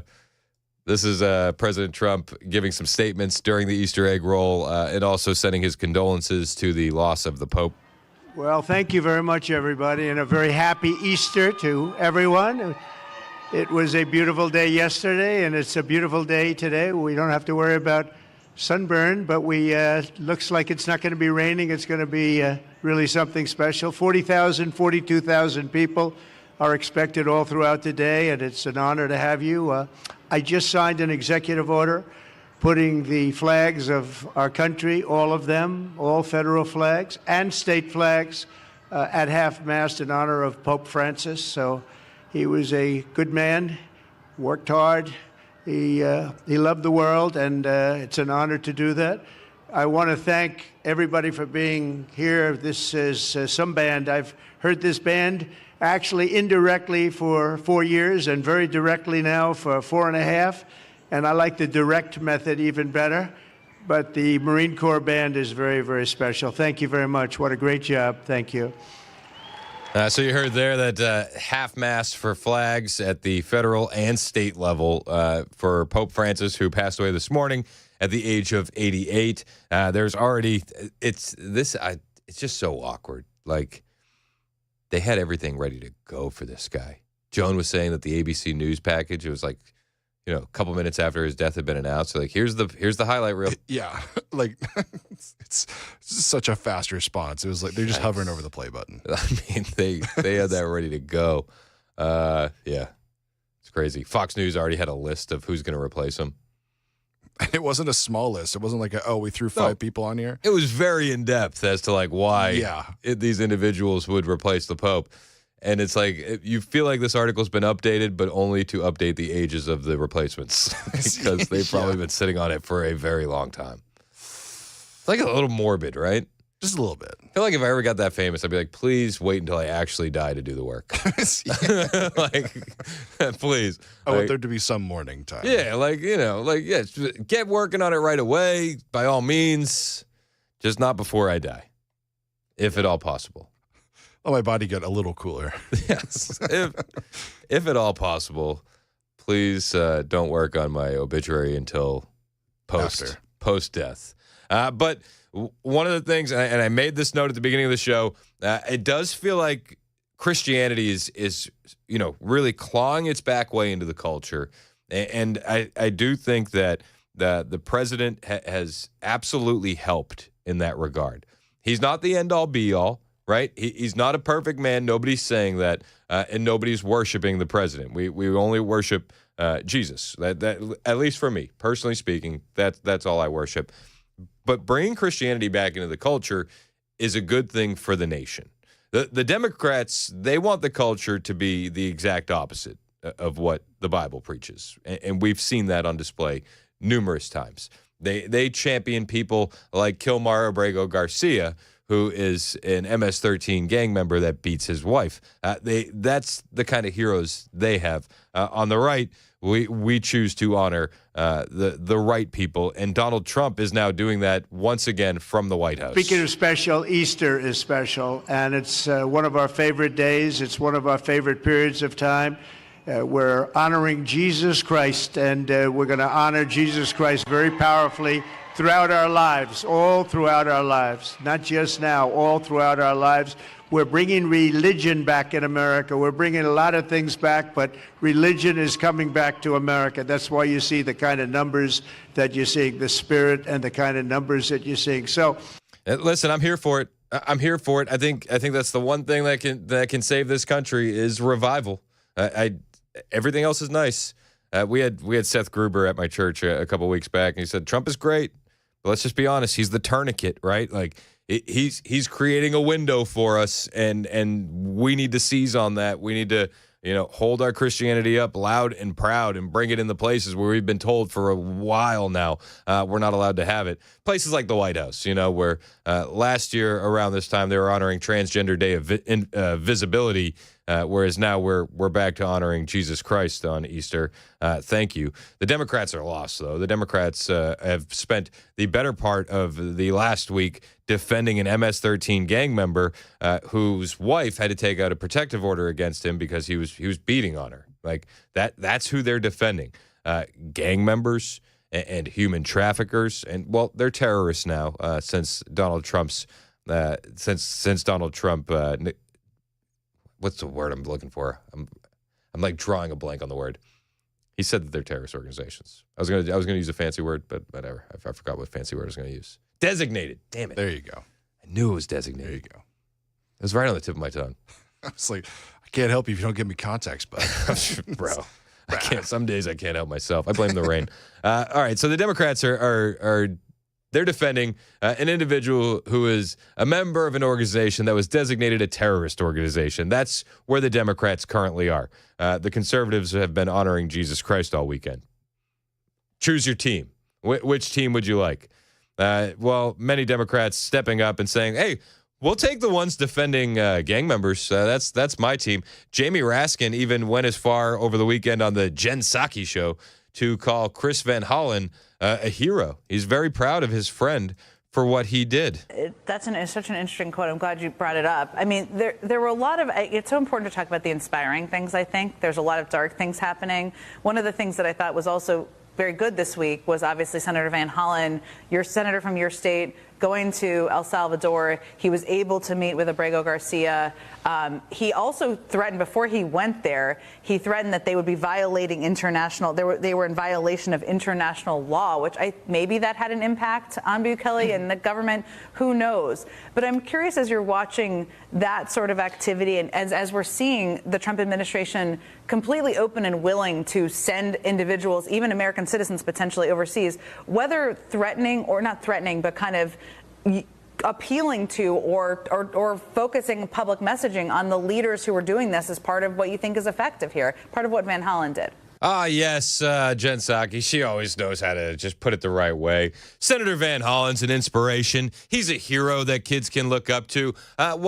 While dangerous murderers were being released in his own state because the local law enforcement there isn't going to cooperate with ICE, he was on a plane over to El Salvador to meet with an MS-13 member. This is just something that kids can look up to. This is something that you can hang your hat on and be very, very proud of. And I think we can all agree with that. Inspirational. Inspirations all weekend long. And Senator Van Hollen, golly, that's when my kids say, Dad, who should I be when I grow up? I say Senator Van Hollen. Obviously. The guy's an inspiration. Yeah, well, I was very proud of my friend Chris Van Hollen for what he did, because he restored the humanity to this whole controversy that's going on, and he wasn't afraid, or he felt some fear, but he moved forward. And he was scared, but he did it anyway. He's such a brave guy. We love Van Hollen. That's the Democrats. The Democrats need to be embarrassed, right? Like the Democrats have really been stepping in it. Tom Homan was on ABC this week with Jonathan Karl, and he was asked about Senator Van Hollen. He was asked about Kilmar Abrego Garcia, and the overall behavior of the Democrats is what Tom Homan is about to comment on. Senator Van Hollen has obviously got a chance to meet with him, but he had to travel to El Salvador to get any information. Does that concern you at all? I mean, these are people sent by the United, I mean, in his case, sent by the United States, and not even a U.S. senator could get any information about his whereabouts or the condition of his incarceration without actually going down and making the trip to El Salvador himself? Well, he obviously knew his whereabouts because he went there to see him.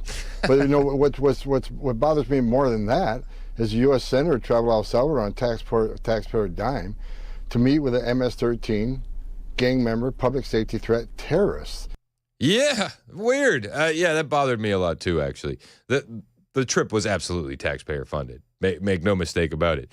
Does it bother you? Does this all bother you, Mr. Homan? What bothers me, actually, is that he's using taxpayer funds to go visit MS-13 gang members and have a weekend in a tropical paradise of El Salvador. I mean, in the meantime, the day before he traveled, an illegal alien was arrested for murder, were released to the streets rather than honoring an ICE detainer in his very own state. Weird. What concerns me is Van Hollen never went to the border the last 4 years on Joe Biden, when he had a 600% increase in sex trafficking in women and children. You have a record number of no-inspected terrorists crossing that border. You had 250,000 Americans die from fentanyl overdose because of the open border. You had over 4,000 illegal aliens died making that journey, which is a historic record. What shocks me is he's remained silent on the travesty that happened on our southern border. Many people died. Thousands of people died. I met with hundreds of angel moms and dads who buried their children that were murdered by an illegal alien. How many angel moms and dads has he met in the state of Maryland? That's what concerns me. Nailed it. And you can see the face. If you're watching on Super Talk TV over on YouTube, during this clip, they go full screen to Tom Homan, because you could see the face of Jonathan Karl, and he has this look on his face of like, how the hell do I get out of this question and make the Democrats look salvageable under any circumstances? Well, spoiler alert, you can't. You can't. Yet Democrats still try to defend this behavior. And Senator Van Hollen, he took to Fox News to defend Kilmar Abrego Garcia. Well, that's what we thought he was going to do, until he got on Fox News and said, listen, I'm not vouching for this guy. Oh, the pivot. The pivot's been masterful. I'll bring you that clip of Senator Van Hollen on Fox News when we get back. It's 10:52 on Super Talk 99.7 WTN.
weather can change in an instant, and you need to be prepared for any outcome. That's why Generator Supercenter of Nashville will help keep your family safe and connected. We make buying a backup generator simple and easy, with financing options available, free in-home estimate, turnkey installations, no worry warranty, and most importantly, the monitoring and service of your fully installed generator. Come see us at our location in Nashville or visit us online. Generator Supercenter of Nashville.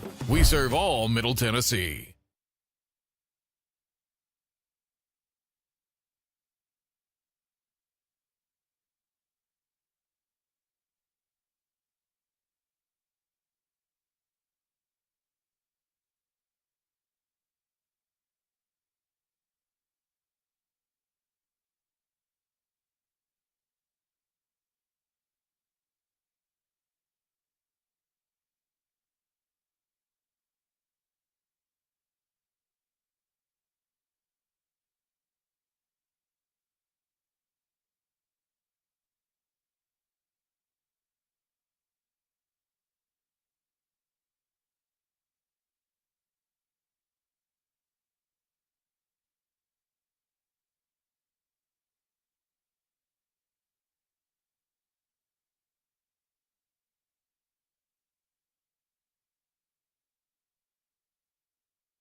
All right, drivers, got a crash blocking the right lane. It's going to be 24 westbound in Antioch, right there at the Hickory Hollow Parkway exit. Then near Belmont, crash blocking the right lane. 440 eastbound at Hillsborough Pike.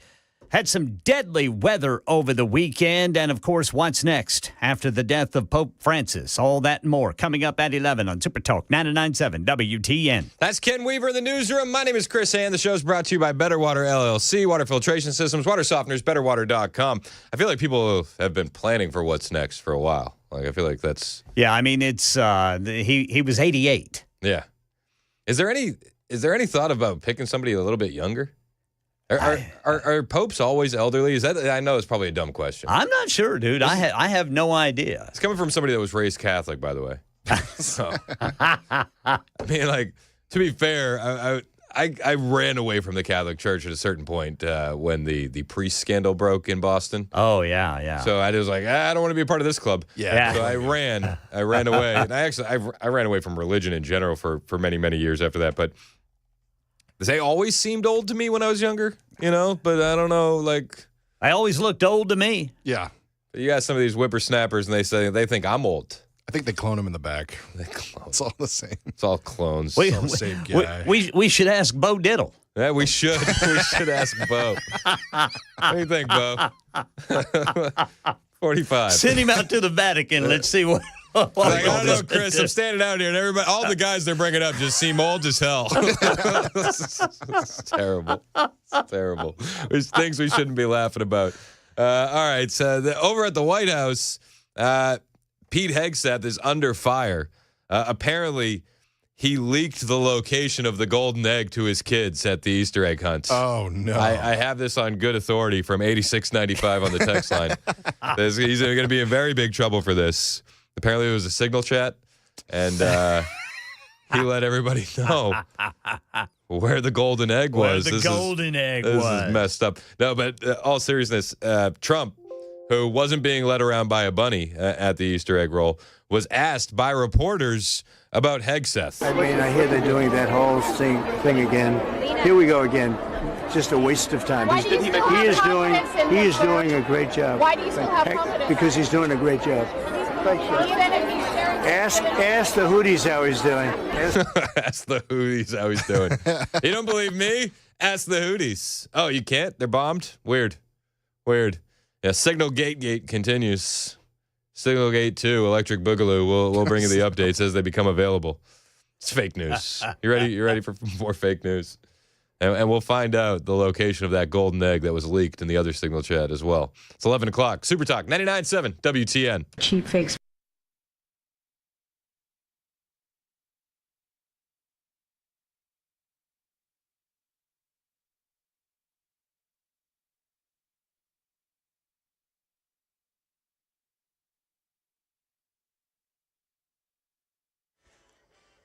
Eleven o'clock on the dot. I'm Ken Weaver with your top stories. Again, drivers got a crash blocking the right lane, 24 westbound at Hickory Hollow Parkway in Antioch. And then near Belmont, got a crash blocking the right lane, 440 eastbound at Hillsborough Pike, 21st Avenue, exit 3. Full forecast coming up in 5 minutes. Part of this rain we're getting, part of a weather system that was deadly over the weekend. Over the past 24 hours, more than a dozen reported tornadoes in portions of northern Texas and southern Oklahoma. Lightnings in the skies above Granbury, Texas. That storm damaging roofs, knocking fences on their sides, and littering yards with debris. In Weatherford, west of Fort Worth, residents using chainsaws to remove debris from roadways. Yeah, one person killed in Spalding, Oklahoma after a tornado touched down there Saturday night. 2 other people were injured. This is a special report from ABC News. I'm Sherry Preston. President Trump at the annual Easter egg roll at the White House a short time ago, talking about Pope Francis, who died early this morning at the age of 88. He was a good man, worked hard. He loved the world, and it's an honor to do that. First, for Pope Francis, he was the first Jesuit ever to be Pope, and born in Argentina with the name Jorge Mario Bergoglio, was the first from Latin America elected to lead the Catholic Church. After his funeral, mass, and burial, a new Pope will be chosen by cardinals from around the world. This is ABC News contributor Father John Walk in Rome. The conclaves, which have been around now since the 13th century, are essentially designed to make sure that the voice of the Holy Spirit is heard while the Pope is being elected. Pope Francis reached out to the disenfranchised and to the poor and to refugees. Here in Nashville, reappraisal notices hitting mailboxes this week in Davidson County. The Metro Property Assessor says the countywide median value increase is 45%. The last reappraisal was in 2021. Included on the notices, the method to appeal. You can do that by calling the phone number on the notice. Appeals will be accepted through May 9th. Nashville Mayor Freddie O'Connell naming Sabrina Sussman to lead his new transit plan. She spent 2 years working for the U.S. Department of Transportation. Nashville's decision to fund transformative change sets an example for communities across the country.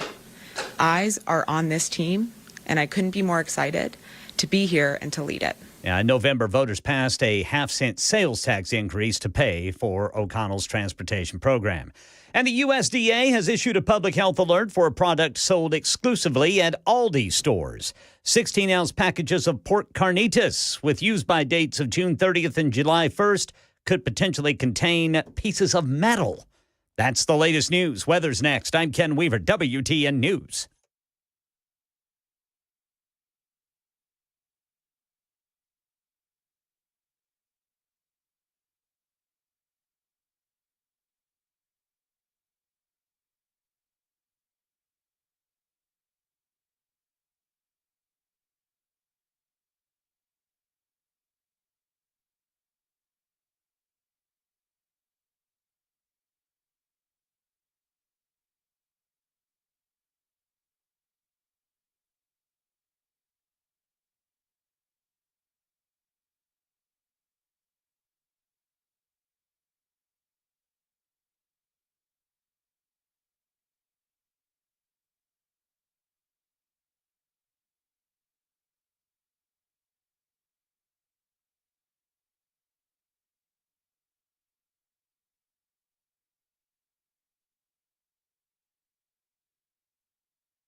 It's 11:06 on Super Talk 99.7 WTN. Hey, how are you? My name is Chris Hand. The show is brought to you by our friends at Better Water LLC. Water filtration systems, water softeners. You can get those at betterwater.com. You can listen to the show anywhere. iHeartRadio, tune in, the FM dial. Podcasts are always available on Spotify and Apple. You can watch the show, Facebook, YouTube, Twitter, and Twitch. Hit like and subscribe. We appreciate it when you do.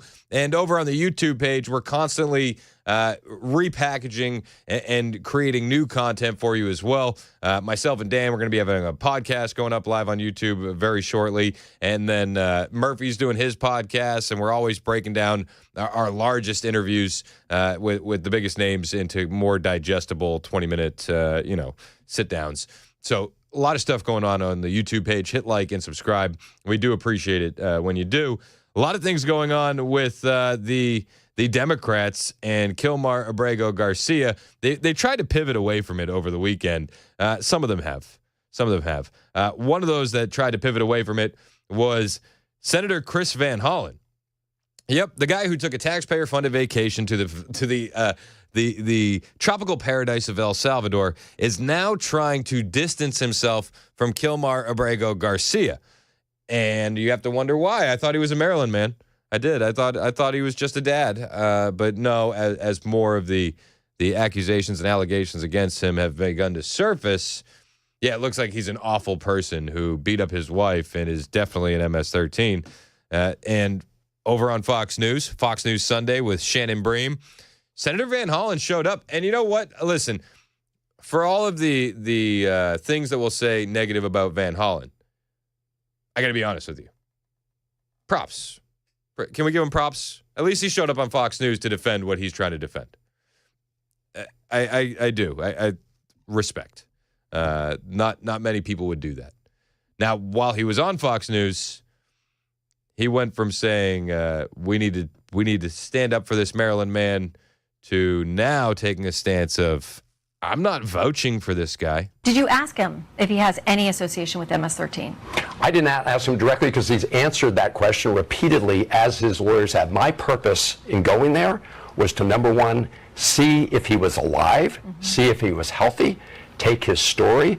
As I said, they have litigated this case on MS-13, and it was the judge in the most recent case who says, put up or shut up. So that's what I say to President Trump and others, put up or shut up. Hearing these reports from Prince George's County Police and from the immigration judge and the appeals court in the immigration setting, do you worry, though, that you are sticking your neck out for somebody who maybe down the line is proven to be connected to MS-13? I want to be very clear. I'm not vouching for the man. That's weird. Why'd you take a taxpayer-funded vacation to El Salvador then if you're not vouching for this guy? He's not you see the pivot? I'm not vouching for him. I'm not vouching for him. No. It has nothing to do with the Maryland man who just days ago we were saying is a good guy and, his poor family just wants to see him alive. He's not vouching for him. He's fighting for my due process. Be connected to MS-13. I want to be very clear. I'm not vouching for the man. I'm vouching for the man's rights, his constitutional rights to due process. And the proper place to litigate that is in the courts. And the most recent federal district court judge that looked at this, Judge Zinnes, said that the administration had presented no evidence of his connection to MS-13 or, by the way, to any other criminal gang or terrorist activity. Okay. So, yeah, the activist Democrat Judge Zinnes. Got it. I also had a question, Chris. You're very knowledgeable on the topic. He's an illegal immigrant, though, isn't he? Yeah. He's not a Maryland man. Do those rights apply to illegal immigrants? I mean, listen, everybody should have their time in court, but he had a deportation order. Yeah. He had 2 court appearances already. I like what Stephen Miller said. Stephen Miller had this was last week. He got up in front of a bunch of cameras and reported. He said, listen, if we're going to give them the due process that the Democrats are demanding, then a lot of these illegal aliens aren't even going to be in court. We're going to be seeing their grandkids in court because it's going to take hundreds of years, given the sheer volume of illegal aliens that Joe Biden has led into this country. The guy is not coming back. El Salvador is not releasing Kilmar, the dear old Maryland man. And yet many Democrats are out there still gaslighting for him. Amy Klobuchar wants officials to be held in contempt, Trump officials, for violating court orders. She actually went on CNN over the weekend and tried to make the case that the administration, the Trump administration, they're signaling Kilmar out. They're going after Kilmar personally instead of other people that they could be going after. They're making a point out of Kilmar Abrego Garcia. You have got courts now intervening, and what can they do to make it right? Well, if the administration won't do it themselves, a court does have the power to refer it to the Justice Department, mentioned by Judge Boasberg here. But also, if the Justice Department won't do anything, a court can actually appoint a prosecutor on their own, an outside prosecutor, because they have the power to hold people in contempt. And that may be the people that did the deporting. It may be the secretary who's responsible for this. But they have the right to do this. And, of course, in past administrations, they followed the law. So Okay. Yeah, the gaslighting continues. Oh, the past administrations followed the law. Okay. And in other areas, the Trump administration is following the law. So I just want to. Go Forgive ahead. me. I just want to make sure I'm understanding what you're saying correctly, which is that you believe that the federal courts, maybe a district court, I'm not sure. You can tell me if the Supreme Court could even do this, should hold key administration officials in contempt if they continue to defy the Supreme Court, which I'm guessing you see. Yes. Yes. That's the way our law works. Yes. And my point is they have picked out this case and this man because it's about a subject that they want to keep in the news. So it's even more cynical than just flaunting the law. They're doing it because they want to distract people from the fact that our economy is in a tailspin thanks to them. Their tariffs, the fact that you've got businesses that are looking at closing down or not investing, that costs are up, chaos is up, corruption is up, and the market is down. So for the most cynical reasons, this is the case they've picked to not obey the law. Maybe one they will, all of a sudden, they'll just send it back. Or maybe they'll be held in contempt. But I think it's really important for people to realize they're following the law in other cases. They've just decided not to follow the law with this guy. Yeah, and Amy Klobuchar says they're not following the law with this guy to distract you from the chaos, to distract you from small businesses closing, and to distract you from everything else going. Where was this energy for small businesses during the COVID pandemic when we saw the greatest wealth transfer in the history of our nation? No energy for that. No. They're trying to distract you. Again, no. This is something that the left basically dug this story back up after it had already been litigated in the media. And after we had already discussed it ad nauseum, the left resurrected this case because they thought that they could win on it. They thought that this was going to be advantageous for them. And now, all of a sudden, when more comes out about Kilmar Abrego Garcia, when we hear news that his wife had a protective order against him because he was beating her up, when we see the police report and we find out that it wasn't just a Chicago Bulls hat that made them think he was MS-13. When we see the hand tattoos, when we find out that he has his own connection here in Tennessee with Tennessee Highway Patrol letting him go when they were suspicious of him for human trafficking, now we understand why the Democrats are starting to pivot away from this and back away. And now the Democrats are saying Trump is using this for a distraction. The case that the Democrats were trying to use to distract you. Now they're blaming Trump. And again, they're only doing this because of the optics. And if there's one guy that can point out failed optics of the Democrat Party better than anybody else, it has to be Scott Jennings. He took to CNN to basically drive a car through the optics. Yeah, listening to Van Hollen explain all this, like if you're explaining how you came to be sipping margaritas with an MS-13 gangbanger who's lived illegally in the United States for 14 years before he was finally deported, you're losing, okay? You're losing. You're losing optically, you're losing politically, and I assume the people of Maryland are wondering, why doesn't this guy ever work as hard for us as he does for this guy who's down in El Salvador, which, by the way, is where he's from in the first place? Look, macro view for me, the American people elected Donald Trump to deport illegal aliens. They especially elected him to deport people who are affiliated with very violent transnational gangs that we now characterize as terrorist organizations. I think he's doing his job, and I think the American people are behind him, and I think the Democrats like Van Hollen look ridiculous standing up for him more than they stand up for the people of the United States of America who are actually citizens of this country. Yeah, he's absolutely right. Thank you, Scott Jennings. And Senator Van Hollen spent his entire Easter Sunday going on the talking head shows. He was on CNN, he was on Fox News, trying to pivot away from defending Kilmar to defending my due process. And Carolyn Levitt, she was asked about Senator Van Hollen this morning, going on all those talk shows, and she was not impressed, I think, to say the least. Carolyn Levitt just basically ripping Senator Van Hollen to shreds this morning on Fox and Friends. He is an illegal alien, a foreign terrorist, and a criminal MS-13 gang member who violated our country's laws by coming here in the first place.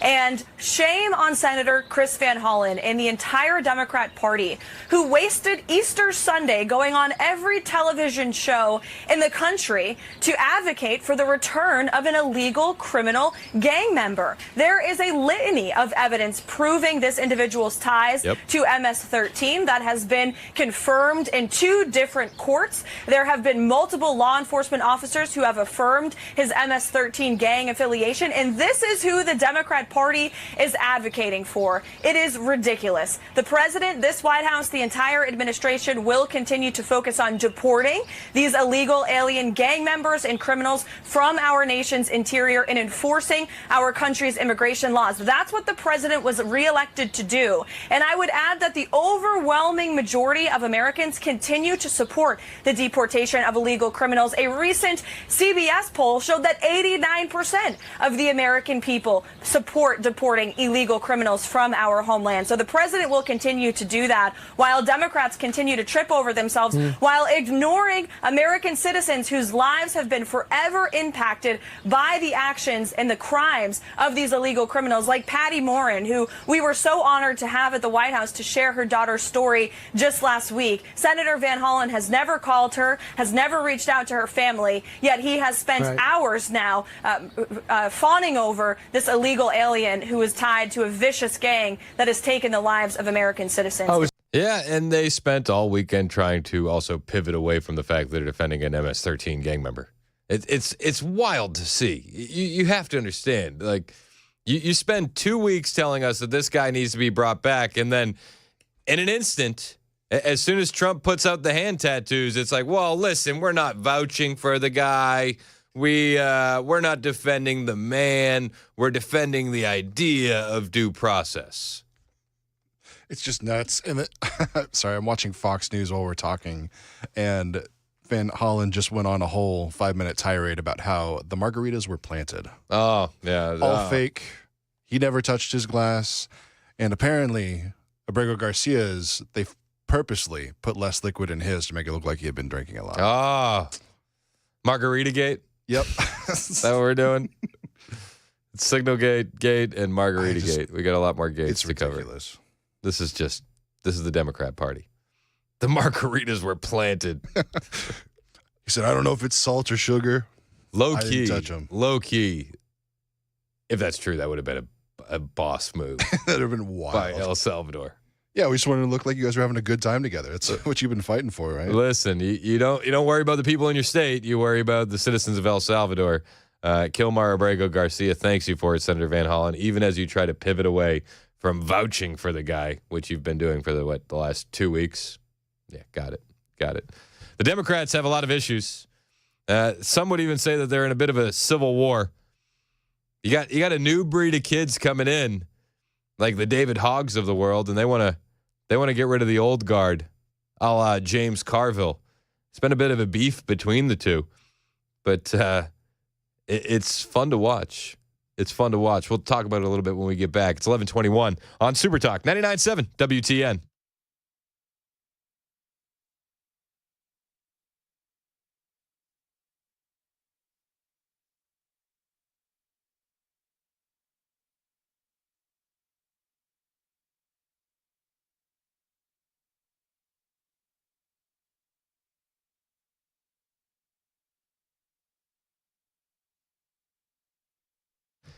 Hey, what's up? It's Chris Hand for my friend Jason Whitlock. Jason's got a sweet event coming to Nashville, May 2nd, May 3rd. Men of Courage, it is time to draw that line. So we want you to join Jason Whitlock and his special guest, Tucker Carlson, Nashville, May 2nd and 3rd for Roll Call 3.0. This is the ultimate gathering for bold, faith-driven men ready to stand firm in today's culture war. And it's going to kick off Friday, May 2nd at 3rd and Lindsley with an exclusive VIP event. Whitlock and Tucker are going to be in a no-holds-barred conversation. There's going to be live music from Randy Houser, comedy from Steve Byrne. Then Saturday, they move the thing over to Rocketown, and you can hear from some hard-hitting speakers like my pastor, Alan Jackson, Doug Wilson, Corey Brooks, live music from Damian Horn and the Duggar Band. And if you want to meet Tucker Carlson face-to-face, you can make that happen as well. Premium all-access passes are available, but they're limited, and they're going fast. Regular tickets start at just $99. This event is definitely going to sell out. Lock in your tickets and maybe even your meet and greet with Tucker Carlson right now.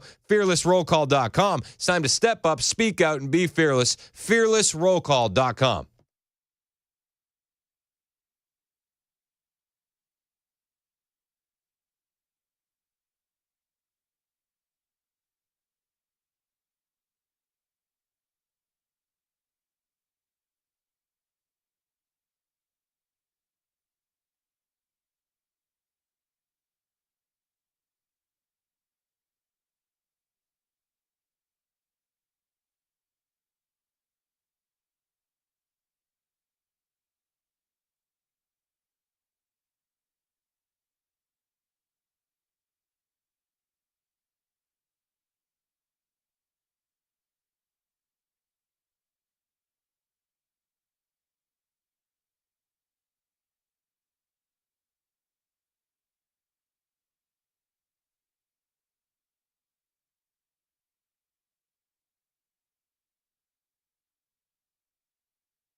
All right, drivers got a crash blocking the left lane, 24 westbound at Waldron Road in Laverne. And investors reacting to President Trump's pressure on the Fed to lower interest rates. Also, China threatening other countries to make tariff deals with the U.S. All this and more at 11:30 on Super Talk 99.7 WTN. Thank you, Ken Weaver. 11:25, Super Talk 99.7 WTN. My name is Chris Hand. Show's brought to you by Better Water LLC. Water filtration systems, water softeners, betterwater.com. So the Democrats, I mean, they're a mess. They're a mess. From what we're seeing on TV to what's going on behind the scenes, it's a mess. Jamie Raskin, he says that Democrats are going to regain power. And he says when they do get power back, they're not going to look kindly upon people who facilitated authoritarianism in our country. So I like that idea, and it's a complement to something that we need to be doing right now, which is engaging in far more work of transnational democratic solidarity with the democratic governments and the democratic movements and peoples and parties of the world. Totally agree. To try to prevent the spread of the lawlessness and the fascist chaos that's been unleashed against us. But implicit in it should be the idea that if and when we come back to power, and we will, we are not going to look kindly upon people who facilitated, to use a word of the day, who facilitated authoritarianism in our country. Sounds a lot like a threat, doesn't it? Feels like a threat to me. He says, we're going to work a lot. We're going to work really closely together behind the scenes because we have to stand up to this fascist takeover and the chaos. Yet behind the scenes, they actually have some big issues. You got young up-and-comers, whippersnappers, as some would say, like a David Hogg, who is saying that the old guard of the Democrat Party has really been screwing up. And listen, I think David Hogg actually makes some good points, especially when he goes at guys like James Carville. He went at James Carville and he said the last time James Carville won an election was before I was born. Whew, ouch. Yeah. Carville doesn't seem to be as relevant as he once was. So you have the old guard Democrat Party versus this new up and coming. And I'm thinking to myself, like, where have I seen this before? It's like, oh, yeah, we're going through this too in the conservative side. Let's be perfectly honest. Hakeem Jeffries was asked about this beef between David Hogg and James Carville and asked, Hogg is going to go after a lot of these Democrat incumbents. Are you going to support the Democratic incumbents? David Hogg, who I know you know, a vice chair of the Democratic National Committee, he's going to be joining us on the roundtable. And he is pursuing this effort to unseat some Democrats in safe seats through primary challenges. He's talked about a culture of seniority politics that is not working for the party. He said, quote, we need a better Democratic Party and need to get rid of the Democrats in safe seats who do not understand what is at stake now, who are asleep at the wheel, not meeting the moment, and are a liability now into the future of our party. What's your response to this idea of targeting some of your Democratic incumbents? Well, I look forward to standing behind every single Democratic incumbent, from the most progressive to the most centrist and all points in between. He's going to stand behind every Democratic incumbent, every single one, from the most centrist to the most progressive. Now, no matter how this shakes out, I do think that it's good for the Conservative Party. If the old guard wins, they discourage the youth movement, right? If the youth movement wins, they go even more rabidly far left than the old guard had been willing to go. And we understand that those positions are very unpopular with the American people. So what we're going to witness over the next few months is a Democrat implosion. And we're going to see the infighting increase ad nauseum, especially as we head towards these midterms. And I just got to tell you, grab your popcorn because it's going to make for some interesting watching. It's 11:30 on Super Talk 99.7 WTN.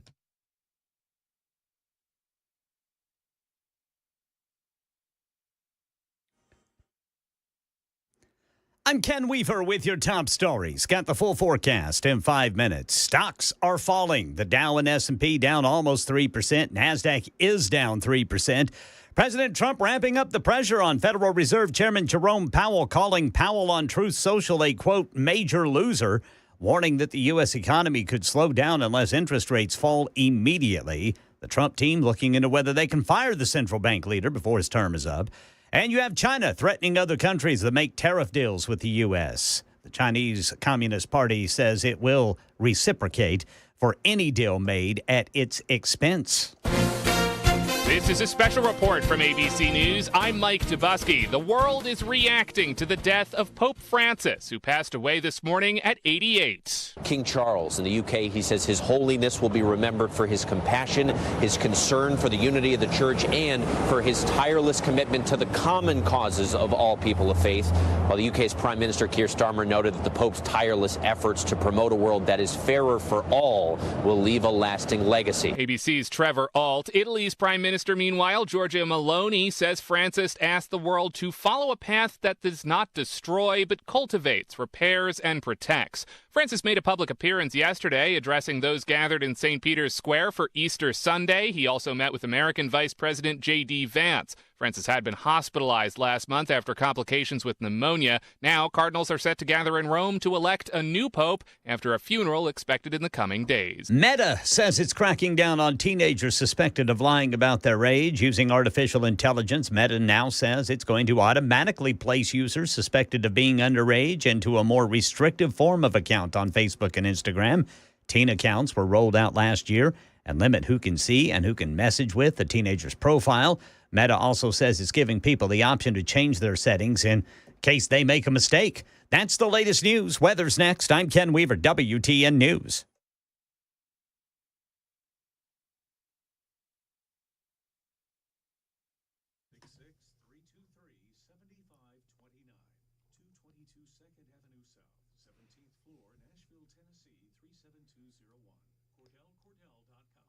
Hey, it's Chris Hand from my friends at the Wellness Institute of Nashville. Dr. Mitchell, Dr. Ashley, they're the best. And if you're living with back pain, knee pain, or nerve pain, you got to listen up.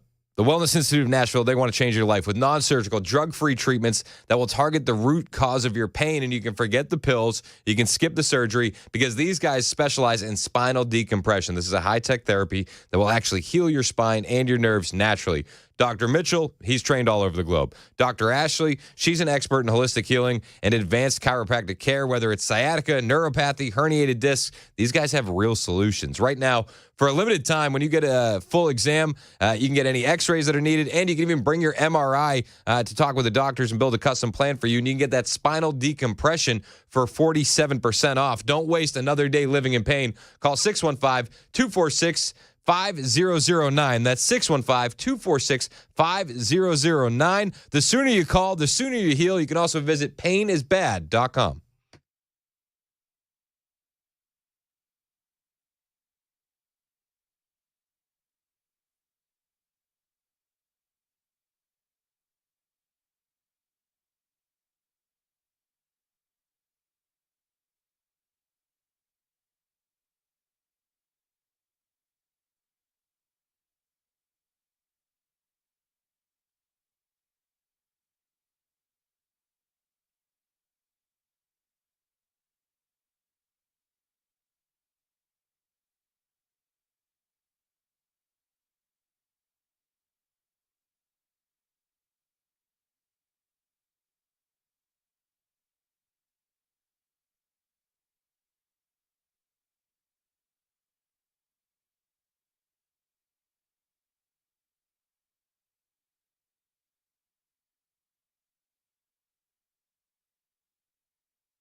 11:36, Super Talk 99.7 WTN. My name is Chris Hand. Hope your day is going well. Got a text here on the text line, 615-737-9986 from Susan. She said, how did your greeting go at World Outreach Church? You remember I volunteered at church over the weekend. Went pretty good. I thought, listen, they told me that I was one of the best first-time greeters they ever had. Just and they said, when are we going to have you back? I said, finally got you out of your shell. Yeah, that was so funny when he said that. I said, I'll be back. Be back as soon as you need me. The church was awesome all weekend long. That's awesome. So they had the Easter bunnies. And if you've been watching on Super Talk TV, you'll see the Easter bunnies that they have at the White House today. Very lifelike, very Peter Cottontail, little spooky.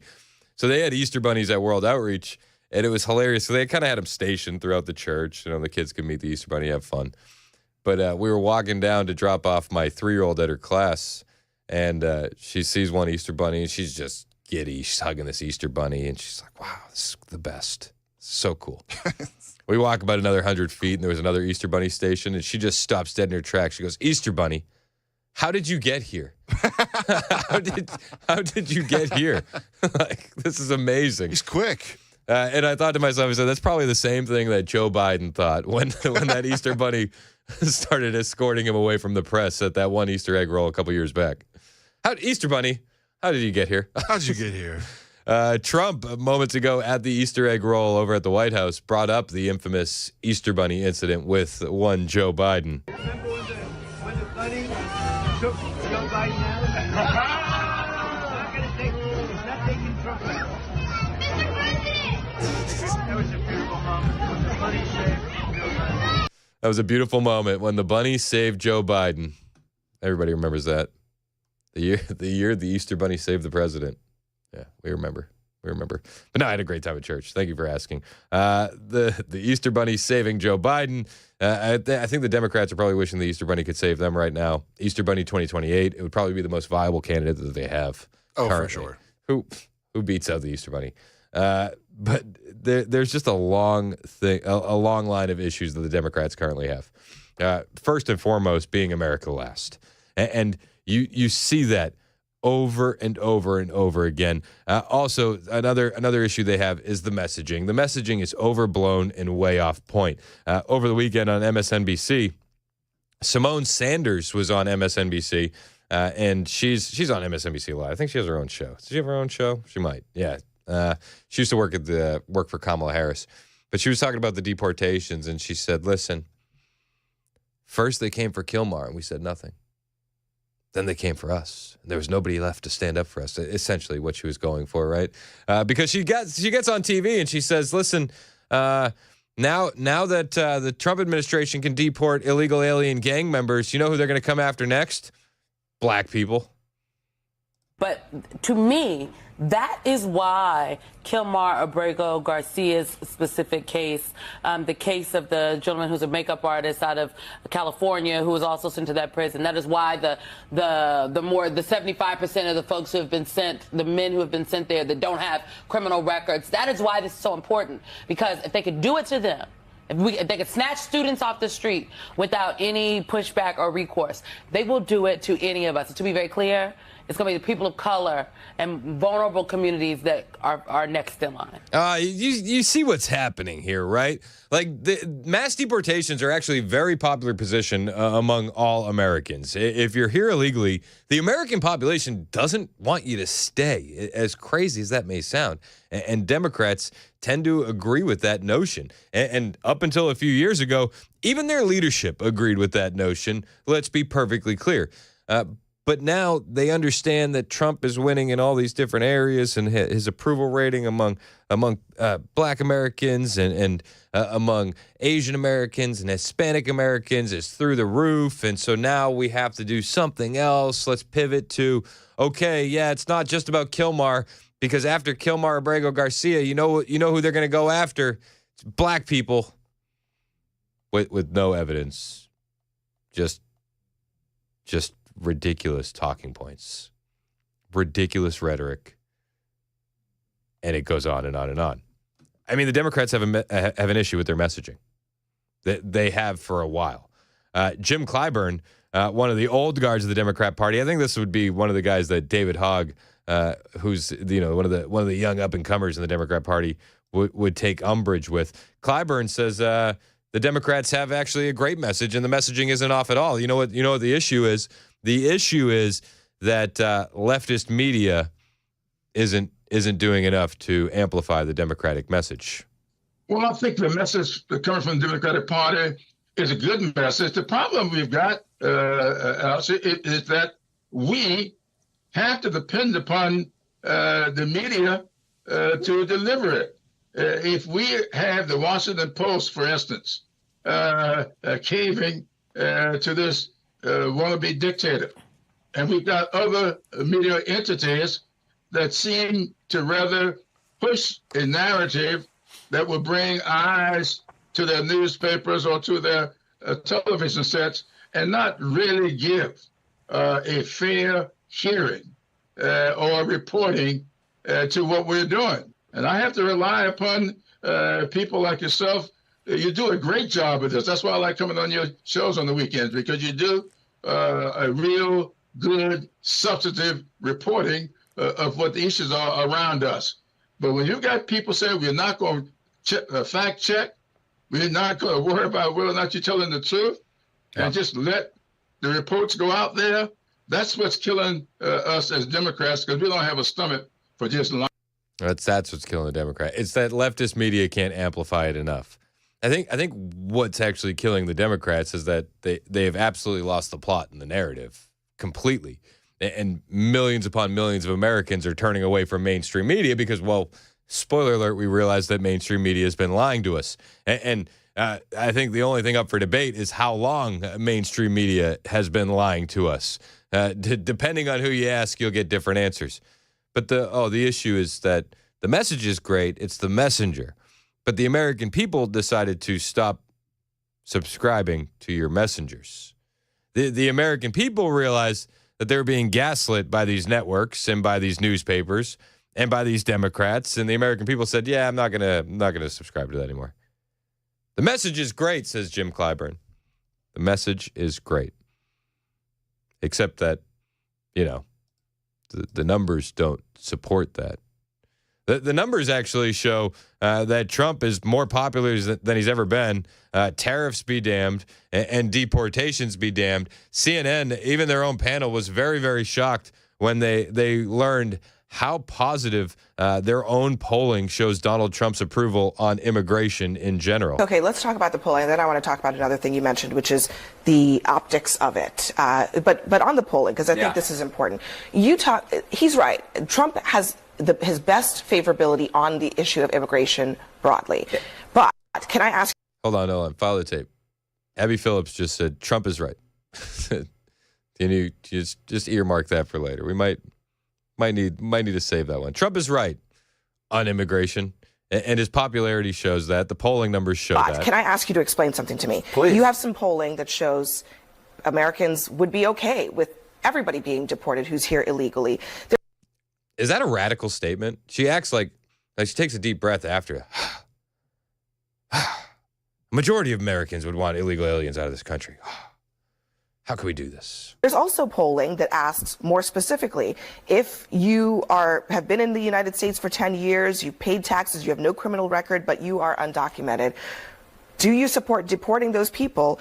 63% oppose that. So how do we even make sense of these numbers? Yeah, sometimes it's so interesting. You poll the public, and it turns out the public can hold conflicting views even within themselves, right? And it's part of my job to figure out, okay, where do they actually feel on the overall immigration picture? And I think it's important to note, as we have mentioned, is that Donald Trump's net approval rating on immigration is actually positive, which is very much unlike his first term. If you ask, are we on the right track or the wrong track when it comes to immigration policy, the plurality say that we're on the right track, which is very different from where we were just a few months ago under Joe Biden. So, yeah, you see those polling and you see it's conflicting. It kind of actually reminds me a little bit of the gun control debate, right? Where you see, oh, my God, 90% background checks. And then, of course, you look at ballot measures in places like Nevada and Maine. And then when it's actually on the ballot, it's basically 50-50.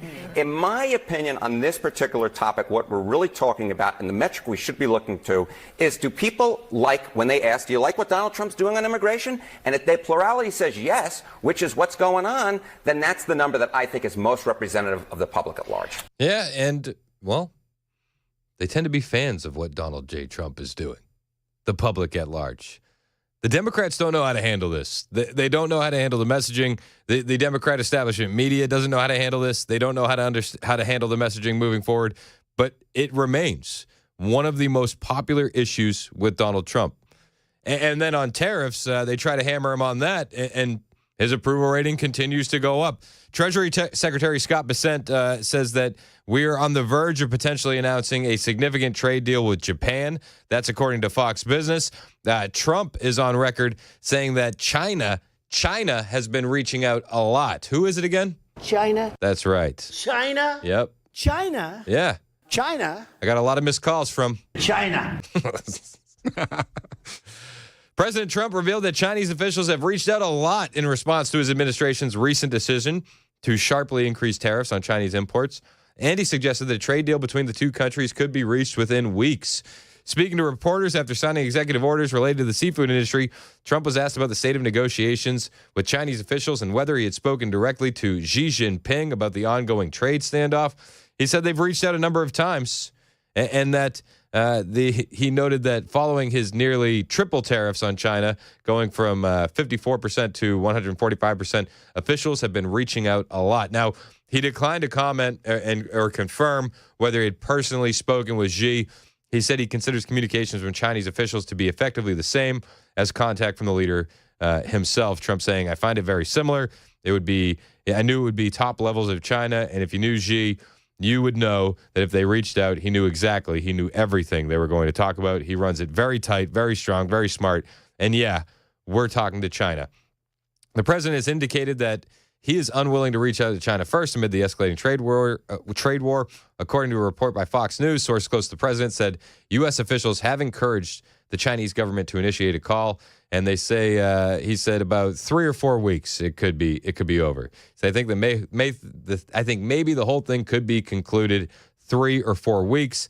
At a certain point, if we don't make a deal, we'll just set a limit. We'll set a tariff. We'll set some parameters and say, come in and shop. They have always had the right not to do it, so they can say, well, we don't want it, so we're not going to shop there. We're not going to shop in the store of America. We have something that nobody else has, and that's the American consumer. No matter how you shake this out, Donald Trump is on the right track, and I do believe that we're going to start seeing some of these trade deals rolling in, and that's going to reverberate positively in the economy in the coming days. It's 11:50 on Super Talk 99.7 WTN. Hey, programming note, our own Brian Wilson is going to be filling in for Chad Benson today during the Chad Benson Show, 12 to 3. And we'll check in with Brian, see what he's got cooking on the show when we get back. It's 11:50 on Super Talk 99.7 WTN.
It's 11:54 on Super Talk 99.7 WTN. My name is Chris Hand. The show is brought to you by Better Water LLC, water filtration systems, water softeners, betterwater.com. You can listen to the show anywhere on the iHeartRadio app, the TuneIn app, the FM dial. You can watch us on Super Talk TV, Facebook, YouTube, Twitter, and Twitch. Hit like and subscribe. It's free to do so. And joining us down the line, this is the second time I get to talk to you today. I don't know how I got so lucky. Brian Wilson is going to be filling in for Chad Benson. What's up, Brian? Well, I was listening to your conversation about Easter, and we had a really big Easter celebration out here in Watertown. The Chamber of Commerce put on a big Easter egg hunt, and the churches all stepped up, and we had 15,000 eggs on the baseball field over there. Yeah, it was amazing. And then just the cutest Easter bunny that you've ever seen. She was so cute, I brought her home with me, and she was just adorable and well received. It was a good event, and what a great Easter Sunday. My minister, my pastor, gave a phenomenal sermon. It was really like a one man play. He talked about the resurrection and the crucifixion, from the perspective of Peter, as if he were Peter. It was great. It was phenomenal. That's so very cool. It was a phenomenal sermon. So had a real good Easter, and then of course had some Easter ribs. Nothing says Easter like barbecue ribs. Listen, it's a tradition. Hey, do you feel like this administration is bringing Christianity back into the forefront of culture? And what are your thoughts on that? Well, I think there's something going on in America right now. I really do, and I think I heard you talk about this a little bit earlier, and I think you're right about it. I think there's something going on out there that people are now, coming back to their faith in a way that maybe they haven't in many years, and I like the fact that like you said, there's the number one movie this weekend was a faith-based movie, yep. and that's all great. I mean, I see a lot of things like that happening.